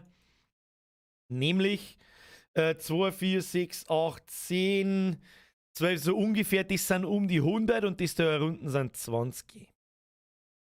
Und dann haben wir aber 120 Leute und von daher unten die 10, 20 Leute da, das sind Freunde, Bekannte und Organisationsleute, die da herum auf der Bühne sitzen, unter anderem ich. So, haut er so nicht hin. Also haut schon hin, nur dazu, wenn du da mal den Sitzplan so anschaust, da sitzen die Leute 1 Meter Rücken an Rücken, haut überhaupt nichts hin. Du hast keinen Notausgang richtig, du hast keinen Gang dazwischen, wo die Leute abhauen können und so weiter. Also habe ich mir gedacht, schauen wir uns doch das einmal an mit Biertisch. Und dann war ich schon ein ganz Stückchen weiter. Und zwar so. Seht man das? Ich hoffe, ja. Ich hoffe, dass das groß genug ist. Ich mache das jetzt einfach einmal so. So. So, was ist jetzt das? Wer gerade zuschaut und sich gar nicht ausgeht, ist der Sitzplan. Sitzplan von der Stadthalle, so wie er bei uns ist. Das sind die Maße von größenverhältnismäßig von einem Biertisch. Wer übrigens nicht weiß, was eine LAN-Party ist, wie soll ich das jetzt erklären? Da bringt ja jeder seinen PC mit und dann wird miteinander im Netzwerk gezockt. Ja? Es gibt kein Internet, es gibt WLAN, ja, 100 Mbit WLAN, aber sobald da der Erste irgendwas runterlädt, ist für 200 Leute, kannst du es vergessen. So, wie Sie sehen, das sind 160 Plätze insgesamt. Davon ganz rechts unten da wo wir sitzen, also wo ich sitze und meine Freunde sitzen und Orgas vielleicht sogar noch sitzen, die sind da noch nicht mit eingerechnet. Das rote Kastel ganz rechts unten sind 2 auf 2 Meter. Und das rote Kastel passt immer genau zwischen die Bierbängen ein. Du hast viel besser, ihr seht meinen Mauszeiger nicht, gell? Links unten ist direkt da ist der Haupteingang. Da herum ist nochmal ein Tier in so einem Gruppenraum. Oben drüber haben wir eine Empore, das heißt quasi ein Balkon. Da kann man eventuell schlafen. Das ist was, das muss ich mit einer besprechen. Die Treppe dazu ist auf der rechten Seite. Man hat einen schönen Gang dazwischen und jeder rote Punkt ist quasi, wie soll ich sagen, ein Sitzplatz. Unser Bierbing ist halt einfach mit 2,20 Meter breit. Das heißt, jede Person hat 1,10 Meter Breite für seine Tastatur und Maus, was mehr als genug ist, was richtig geil ist. Und die Tiefe von 2 Biertisch kennt auch jeder. Da werden halt die 2 Flachbildschirme aneinander gerückt. Und dann hat jeder nach hinten, wie soll ich sagen, jeder nach hinten ausreichend Platz. Und man kann sie richtig geil beizen. Also man hat eigentlich mehr Platz als genug sogar. Und vor allem, Maxi, was ist noch mit der Radltürbürger? Sportschmerz und so. Ich sag das, wie es ist, seien wir ganz ehrlich. Schau ich aus, als hätte ich diese Radltour jemals im Knack. Vielleicht irgendwann. Auf das da habe ich viel mehr Bock. Deswegen tue ich da auch viel mehr hinten nachher. Und wie gesagt, ich werde tun, was ich kann, dass das Ding stattfinden kann.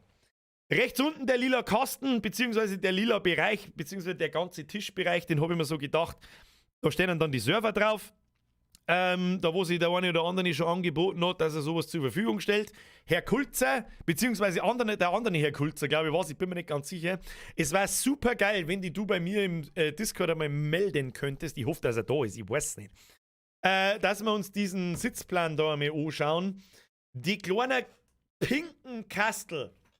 War jetzt meine Idee gewesen, wo man Switches platziert, das sind 20er Switches oder 24er Switches halt zum größten Teil. An manchen Stellen gelangen 16er bzw. 8er Switches. Ob das überhaupt so machbar ist, die rote Linie ganz rechts, das sind genau 10 Meter. Das heißt, wenn jeder 10 Meter langes LAN-Kabel dabei hat, was jeder mindestens dabei haben muss, sonst kann er sich nicht anstecken, soll er dann locker zu den Switches hinkommen und so weiter. Was gibt's noch? Die 2 blauen Punkte, das sind so Säulen innerhalb die am Balkon quasi halten. Die habe ich da jetzt einfach einmal eingezeichnet, damit ich es nicht vergiss. Und das rechts ist eine Treppen eben in den Balkon auf und der schwarze Kasten rechts unten ist eine kleine Treppen auf die Bühne auf, die so 1 Meter erhöht ist. Da ist der Haupteingang. Da geht es in so ein Glas, wie soll ich sagen, wie nennt man das? Vorraum, also Haupteingang eine. Da wird der Security sitzen, die Tag und Nacht im Übrigen kontrolliert, wer da einmächt und so weiter und so fort. Und da habe ich mir überlegt, kann man vielleicht Couchen draus aufstellen mit Fernseh und Konsolen, aber da muss ich mich dann mit Leuten unterhalten, die kommen, ob die was mitnehmen können. Ich habe selber keine Konsolen oder nicht so viel Fernseh und so weiter und so fort. Da der Kulzer, Bürger, ich bin immer da.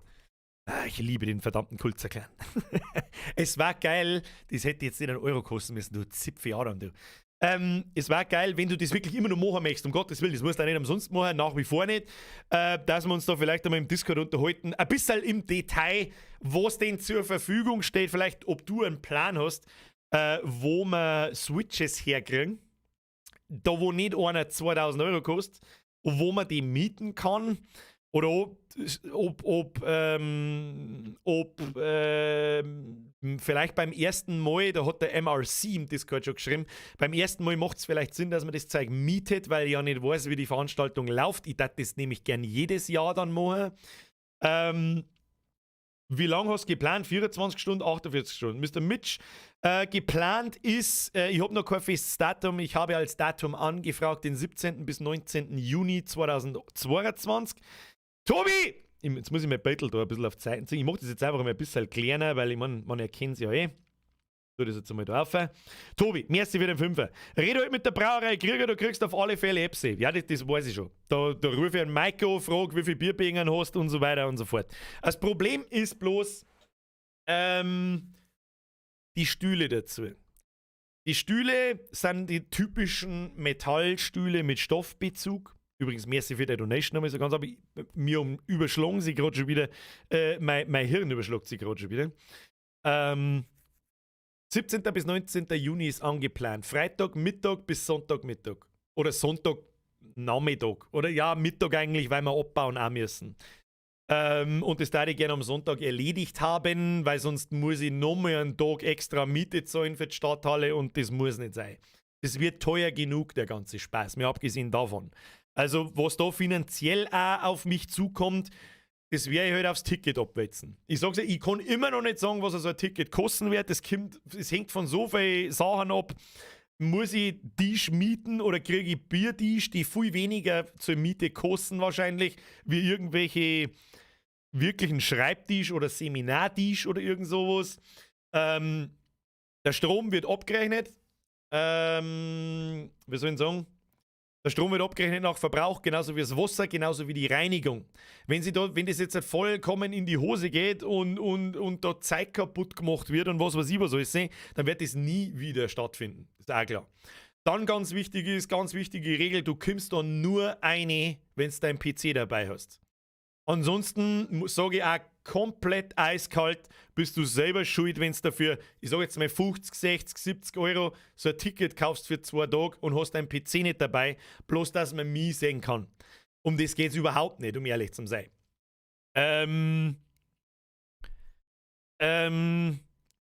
Sonst habe ich am Schluss nämlich da eine Halle, wo 10 Leute drin sitzen mit einem PC miteinander zocken, die anderen einen da kommen, mich singen und dann gehen sie wieder. So Alex, wenn's das brauchst, kehrt da mein PS4 dir. Unter einer PS5 fange ich nicht an. So Alex, merci dir. Da ist noch sehr weit hin, um diese Details mit den Konsolen, Couchen vielleicht sogar und Fernsehgeräten darüber überhaupt zum Diskutieren. Das ist ja völlig unwichtig. Es ist jetzt so ein nettes Lounge-Eckerl, ja, da wo du dir mal hinfläzen kannst, spielst du wegen Konsole mit irgendwelchen Leuten, die halt auch da sind und fertig. Chris von August, wird das live auf Twitch übertragen? Der Plan ist ja, dass ich da ab und zu mal stream. Ich bin mir bloß nicht sicher, ob das halt überhaupt funktioniert. Erstens schon mal wegen dem Internet, zweitens, da drin wird es laut sein ohne Ende. Dann, ich weiß nicht, wie wir das machen sollen. Also, dass ich einen Stream einmal einschalte und mit Kamera rundum tue und so weiter und vielleicht sogar schaue, dass ich vielleicht mobil streamen kann und ein bisschen rundrum gehe und so. Und dass wir Fotos machen und kleine Filmchen und Stories zum Posten. Ich meine, es gibt ja Content her ohne Ende. Und dass ich da auch filmen werde und so, damit wir im Nachhinein ein Video drüber machen können, wie es war und was alles passiert ist und so. Selbstverständlich. Ob halt der Stream so super geil ist, weiß ich nicht. Schildmeid, servus Birger, wird Security machen, hab Sachkundeprüfung und arbeite ohnehin in dem Job. Schildmeid, da muss man, ich hab schon jemanden, der mir mehr oder weniger ein Angebot gemacht hat für Security. Dem habe ich aber auch noch nicht 1000%ig zugesagt. Macht's mir ein Angebot. Das wird sowieso früher oder später kommen, ich muss mir sowieso Angebote holen, wer mir die Security macht. Ich brauche halt jemanden, du kannst nicht allein Security machen. Ich brauche jemanden, der rund um die fucking Uhr wach ist. Ja, du kannst jetzt 2 Tage wach bleiben. Da ist ja dann Schichtwechsel und rund um die Uhr auch um 3 in der Früh, 4 in der Früh, 5 in der Früh, da ist und den Eingang beobachtet und kontrolliert. Und einmal in der Stunde rundum geht und halt schaut, was die Leute so machen, dass nicht der Scheiß am Boden liegt und so weiter und so fort. Wie schaut das aus mit Corona? Michi Stoer, guter Punkt. Ich rede zwar jetzt nicht ungern im Stream über Corona, weil das YouTube gar nicht gern sagt, aber selbstverständlich wird da wahrscheinlich, also nicht wahrscheinlich, sondern sehr sicher sogar 2G, wenn nicht sogar 1G gelten. Das bedeutet, als Ungeimpfter kommst du da nicht rein, weil wenn da irgendwas feit, dann bin ich so gefickt, wie ich nur gefickt sein kann. Wenn wir alle geimpft sind, ist kein Stress. Das sind halt so Grundsachen, 2G oder HMG? 2G oder HMG? Ich weiß noch nicht einmal, ob mir genesen gelangt. Ich weiß ja gar nicht, wie das überhaupt ist. Ich hab's noch nicht gehabt. Wie ist denn das? Man kriegt ja aufs Handy seinen Impfstatus. Kriegt man als Genesener denselben Status. Einfach Status grün. Status genesen.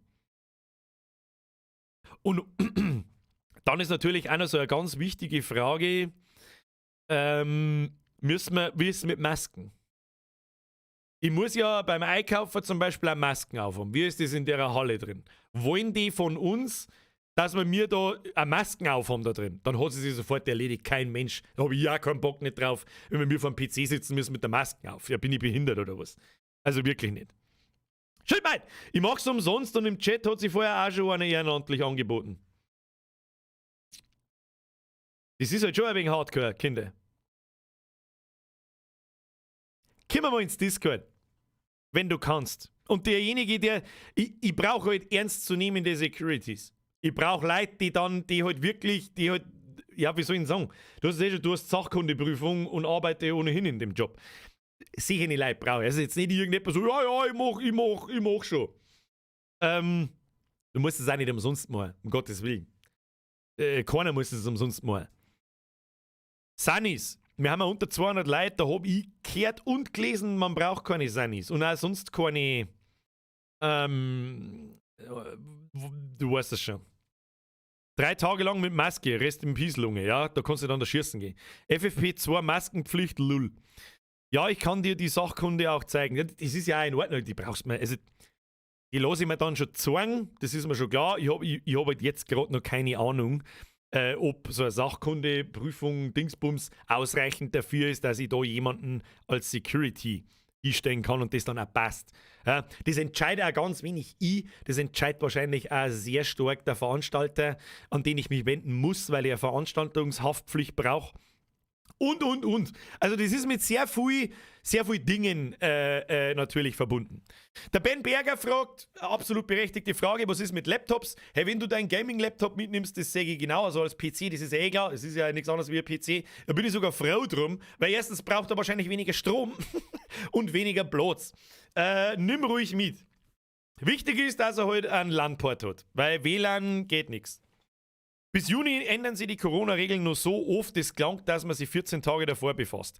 Wahrscheinlich ja. Aber ich muss euch das wissen lassen, weil die Tickets zum Kaufen, wann wird es die geben, wenn es feststeht und alles geplant ist und alles hergerichtet ist und wirklich alles passt, einen Monat vorher oder 2. Also frühestens April, Mai werde ich euch im Stream als allererstes, wahrscheinlich im Discord als allererstes, die mir am nächsten Leid als erstes sagen, so, da ist URL, wo ihr euch Tickets buchen könnt, dann im Stream. Und wenn wir es dann noch nicht voll haben, die 160 Leute, wovon ich schwer ausgehe, dass wir die voll haben, dann machen wir ein Video drüber.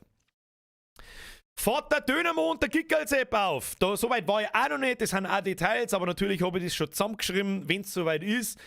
Die Lage ist sehr gut. Das ist die Stadthalle in Landau an der Isar. Direkt 20 Meter über die Straße, Luftlinie, ist ein Parkhaus mit 300 Plätzen. Das heißt, es ist auch kein Stress. Ich versuche einen Bürgermeister zu erreichen oder was weiß ich, mit wem ich das ausdealen muss, dass wir vielleicht umsonst parken können oder mir das vielleicht irgendwie sogar ins Ticket mit einbauen können, dass es ein wenig günstiger ist. Was war die eigentliche Frage? Verdammte Scheiße. Dynamo und Kickers-App, genau, Essen. Rundrum, zig Restaurants, Dönerbuden, lass mich überlegen. Ich glaube sogar direkt in der Stadthalle selber ist ein Restaurant, wo du einfach oben gehen kannst, bestellst eine Pizza, gehst wieder. Wir können Sammelbestellungen machen, das überlegen wir uns dann, wenn wir da sind.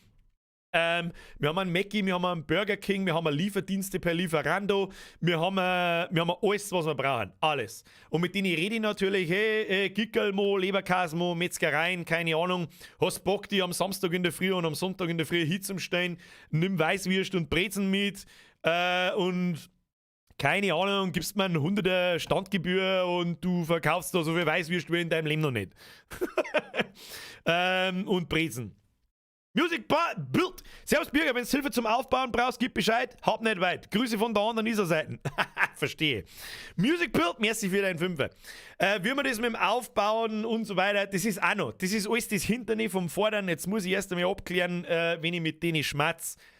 Ich brauche einen Elektriker, da habe ich auch jemanden, einen Freund, der ist gelernter Elektriker, der wartet auf ein paar Aussagen und kann einmal sagen, wenn wir den Strom verteilen. Es wird für jeden 2 Steckdosen geben.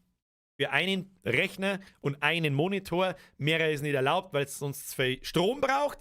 Und zweitens, zu viel Platz braucht. Ja, genau sowas.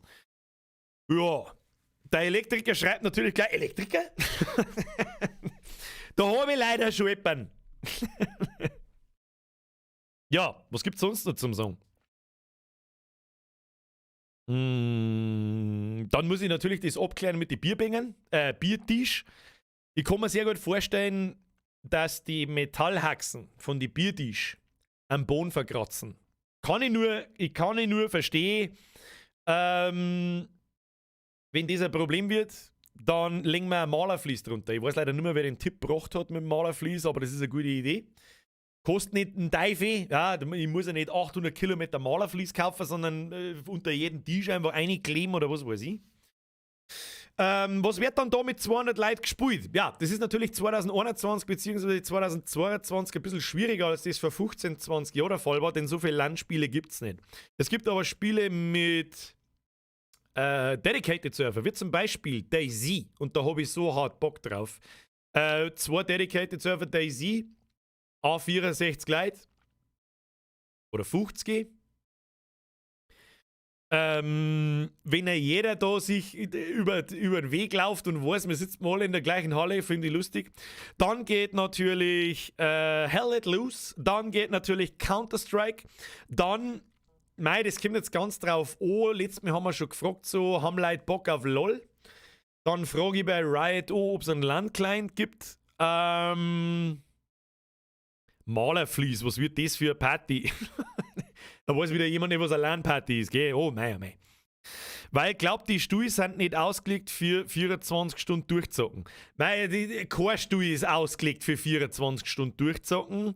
Das ist noch das nächste Problem mit den Biertisch. Das habe ich auch noch nicht ausprobiert, wie die in eine Stühle sind von der Höhe her. Wenn ich dann so auf dem Biertisch sitze und zock, dann macht das natürlich keinen Sinn nicht. Jesus fucking Christ, für Daisy gelangen 2 Tage nicht. Ja, Mr. Lesky, brauchst du einen ITler? Ich glaube nicht, da hat sich der Herr Kulzer gemeldet und in dessen Hände lege ich mein vollstes Vertrauen. Aber ich bin auch schwer davon überzeugt, dass wahrscheinlich mehr Leute mit Ahnung von Elektrik oder Elektriker da hinkommen, auch zum Spielen und Spaß haben und sie auskennen und dass mehrere ITler kämen, die sie auskennen und gegebenenfalls aushelfen können. Dann haben wir Unreal Tournament 2004, Call of Duty 4, die ganzen Classics, ihr wisst es wie es ist. Und natürlich weiß ich, dass auf einer LAN gern Spiele untereinander getauscht werden. Nur darf ich da nicht drüber reden. Was da passiert, was weiß ich. Mitch, sitz im Rolli. Also Sessel brauche ich kann, aber Barrierefreiheit war nicht schlecht. Gut, so viel, da gibt es nicht recht viele Barrieren. Da kannst du, glaube ich, absolut gechillt in deinem Rolli da reinwageln. Da gibt es keine Stufen bis zum Platz und so weiter und so fort. Das Einzige, wo ich ein bisschen Angst habe, ist mit dem Schlafen. Man kann natürlich, früher haben wir diese Fragen nicht gestellt, aber ich bin halt auch nicht mehr 14. Man darf, oder das sehen sie nicht gern, wenn man mit den Schlafsäckkissen und so weiter da drin schläft, zwecks Brandgefahr. Verstehe? Ja, wenn du mit deinem Schlafsack unter den Tisch legst und in dem Kabelsalat drin schlafst, kann ich nachvollziehen, dass da die Brandgefahr ein bisschen steigt. Aber eben auf dem Balkon oben, der hat so Stufen, das heißt, da können wir sowieso keine Stühle, PCs und Tisch aufbauen, kann man sich da auffüllen. Das ist mal eine Option. Dann gibt es einen Gruppenraum, der ist nicht allzu groß, aber da kann man sich zur Not einlegen. Dann kann man im Auto draußen schlafen und wer es ganz, ganz nobel mag und dem es Geld wurscht ist, wir haben einen Gasthof zur Post und wir haben noch 2 Hotels, glaube ich, da wo man sich jetzt Zimmer nehmen kann. So, was fällt mir jetzt noch ein?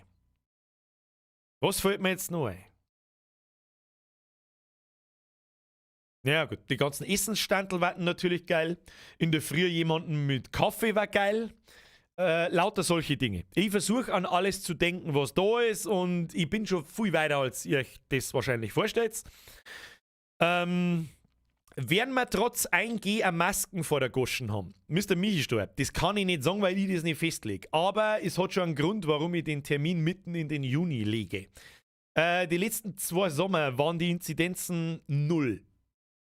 Im Sommer. Ja, also bei 3 oder so. Das heißt, Regeln 0. Übrigens, wer da schon wieder mit Saufer und Bier kommt, ist sofort raus. Sofort raus. Den ersten, den ich sehe mit einer halbe in der Fotzen, fliegt sofort raus. Wir sind zum Zocken und nicht zum Saufen da. Und wer so Wochenende nicht aushält, nicht zum Saufen, der hat ohnehin da nichts verloren. Ganz einfach. Was gibt's noch zum Song dazu?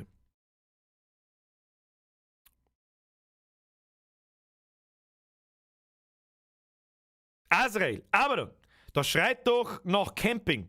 An das habe ich auch schon überlegt, aber da habe ich zu große Angst, dass da ist ja direkt der Stadtpark davor, vor der Stadthalle, ja, so 20 Meter breit und aber dann 100 Meter lang. Und über der Straße ist dann die Tiefgarage, wo man, ja, parken kann. Habe ich auch schon überlegt, ob man fragt, hey, lass doch die Leute da zetteln. Warum nicht? Da habe ich erst letztes Mal mit einem Kumpel drüber geredet. Warum nicht? Aber ich habe ein bisschen Angst, dass dann der Platz ausschaut, als hätten, weiß ich nicht. Wir nach einem Festival. Und das mag ich mir nicht da. Bürger war mit einem Landparty-Schmerz im Discord zur Ideensammlung. Herr Strasser, so viel Ideensammlung gibt es da gar nicht mehr, weil, wie gesagt, ich schon sehr viel weiter bin mit der Fertigdenkerei, als ich das dachte. Das Einzige, was wir uns natürlich überlegen können, es kommt der Land-Channel, selbstverständlich. Der Landi-Schmerz-Channel, der wird irgendwann abgelöst vom Landschmerz in die nächsten Wochen irgendwann. Und dann werden wir da drin natürlich immer ständig alles kommunizieren. Das wird auch meine Hauptanlaufstelle dann für hoffentlich kämen da alle, die ein Ticket haben und da kämen da ins Discord rein. Dann kann man sich da unterhalten, immer wieder Infos raushauen. Denkt's an das, denkt's an das. Ja. 200 Meter daneben ist Polizei. Das ist richtig. Kurzer! Discord geht leider nicht mehr Direktchat, obwohl es letztes Mal noch ging. Drum habe ich dir im... Achso. Ja, ich sag das, was ist im Facebook, Instagram und so weiter, in die Postfache kriege ich nicht mehr so viel mit, weil da Affenzirkus. Dann, ich beobachte das in Facebook, okay? Hab ich die auf meiner privaten Facebook-Seite? Ich weiß es nicht. Dein Bruder, glaube ich, hab ich. Oder einen von euch zwei, ich weiß immer noch nicht gescheit, wer von euch wer ist. C-Fix. Bist du der Fotograf? Oder bist du der andere? Der andere, Herr Kulzheit wahrscheinlich. Ich bin ein Tipp. Juni ist gleich Gewitterphase, da bin ich gespannt. Weder kann uns immer passieren, das ist auch klar. Geil, da musst nur aus die löschen im Landesschmerz voll effizient. Scheiße, das stimmt. Das habe ich noch gar nicht bedacht, Mr. Mesh. Vollbier-Squad, Melker, Schloffer beim Bürger auf dem Grundstück. Ja, das glaube ich nicht. Bürger, weil du meintest, an was musst du noch denken? Hast du an die ganzen Landports gedacht? Da weiß ich, Mr. Sooner, da weiß ich jetzt nicht 1000%, was du genau meinst. Ich glaube, du meinst genau das, worüber ich offiziell nicht schmatzen darf. Das können wir vielleicht mal im Discord machen und dann lässt man die Nachrichten verschwinden. Ich glaube, du weißt, ich bin mir nicht sicher, ich glaube, du weißt warum. Das ist sowieso unvermeidlich, aber ich kann halt nur ein paar bestimmte Spiele offiziell ankündigen. Der Rest ergibt sich von selbst. Ja, du weißt schon, was ich meine. Hoffe ich. Keine Ahnung. Wenn nicht, dann ignorier's. Hinten noch kannst du mit dem Dampfstrahler durch die Hallen rennen. Das ist dabei. Reinigung ist mit inbegriffen, aber die kostet halt entsprechend nach Ausmaß. Und das wird halt dann schwierig für mich einzuschätzen, wenn es ganz dumm läuft. Die Netzwerktechnik. Hardware. Kannst mal Kuppel ausdroschen. Hardware-Technik. Habe ich noch nicht. Da habe ich natürlich dran gedacht, das ist aber eh klar. Aber wie ich vorher schon gesagt habe, ich weiß nicht, ob das beim ersten Mal ist, wahrscheinlich mieten schlauer. Wenn das dann gut hinhaut, wenn das bei euch gut ankommt, wenn das Spaß macht und wenn das machbar ist alles und auch finanziell machbar und tragbar ist alles, dann machen wir das jedes Jahr. Dann kaufe ich diese Geräte. Also, na gut, ich bin der Ältere, der Michael, mein Bruder ist der Fotograf, der Alex. Ich wiederum bin der ITler und ja, privates FB haben wir uns, passt. Passt, jetzt hör auf mit deiner Euro-Schmeißerei. Fix Läden! Und, oh, dein Bruder oder du, da weiß jetzt nicht mehr, wer es war, hat mir irgendwas geschrieben. Ja, das darf ich nicht sagen, weil sonst verrate ich mich ja noch. Oder ich schreibe zurück. Ich hoffe, er ist mir nicht besser, weil ich noch nicht zurückgeschrieben habe. Habe ich gestern noch gelesen und dann habe ich den PC ausgeschaltet. Herr Kulze, mir schmerzt mir. So, richtig, falls du da was brauchst, da könnte ich aushelfen, womöglich, mache das hauptberuflich. Ich meine, das ist auch schon nett. Da rede ich mit dem Herrn Kulze, was der parat hat und was er meint und überhaupt sowieso. Und Mr. Sooner, ab in den Discord mit dir. Ich behalte das im Hinterkopf. Ich darf halt gern diese Geschichte mieten. Aber wenn es dann läuft, darf ich es gern kaufen, weil das rentiert sich halt dann. Ja, wenn ich weiß, die nächsten 3 Jahre, 4 Jahre, 5 Jahre machen wir mir das, dann kaufe ich diese Gerätschaften. Genauso brauche ich natürlich auch vom Elektriker eine Ansage, was brauchen wir da ist. Das wird auch ziemlich teuer. Kann man sowas überhaupt mieten? Strom, die Mehrfachsteckdosen und das da aufziehen und so. Aber gut. Schau, dass du einen Träger hast aus Versicherungsgründen. Selbstverständlich werde ich mich da an eine Veranstalterfirma wenden, die das für mich macht. Und lass dich nicht darauf ein, dass du als Privatveranstalter eine Haftpflicht für die Tage abschließt, die kannst du nicht zahlen. Das werde ich außerfinden. Ich meine, wenn wir die sagen, der kostet so und so viel, dann sage ich, ja, die kann ich nicht zahlen, sind sie behindert. So!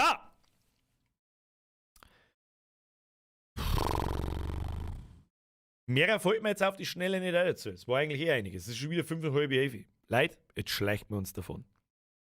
Erneut bedanke ich mich fürs Zuschauen. Sobald es Neuigkeiten zu der LAN gibt, schmerzt man nochmal. Wir sehen wir uns am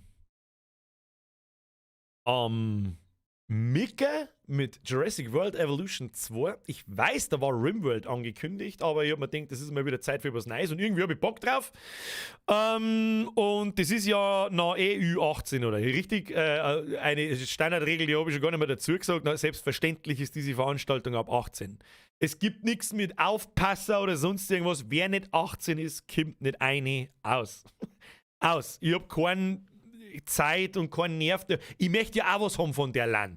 Ich sag mich zwar schon nur umeinander rennen und keine Minuten nicht zocken, aber ich hätte ja auch gerne eine LAN gespielt und mir ein paar Stunden zumindest hingesessen und gespielt.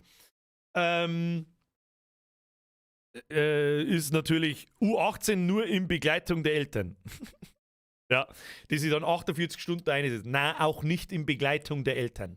Weil das sind dann genau die kommen dann am Freitag auf die Nacht, bauen für 2 Stunden einen PC auf, damit sie da waren, damit sie mich gesehen haben.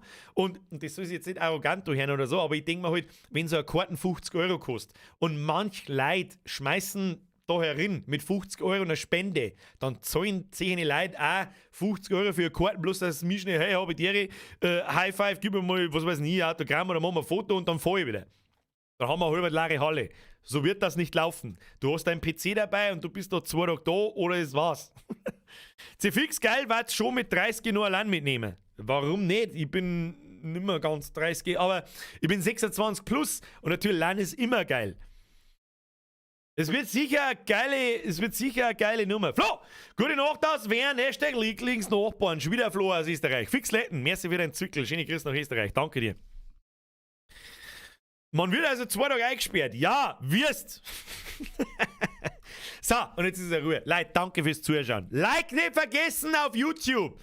Twitch noch einen Schlaganfall in den Chat posten. Ich hoffe, ihr hattet Spaß. Heute hat es mal wieder richtig Spaß gemacht. Und wir sehen uns am Mittwoch um 20 Uhr. Wer das Video noch nicht gesehen hat gestern, schaut es euch an. Wer sich einen Merch geleistet hat, den neuen Jahreszusammenfassungsmerch, er ist endlich da und er ist wirklich gut. Ich habe mir wirklich Mühe gegeben. Da bin ich wirklich lang gesessen. Um nicht zu sagen, eine ganze verfickte Woche. Aber jetzt vielleicht für manche nicht so ausschaut, ist mir egal.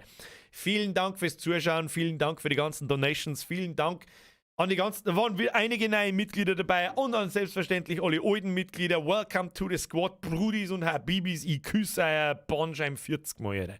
Und jetzt schleicht euch, wir sehen uns am Mittwoch. Hauen Sie rein. Habe!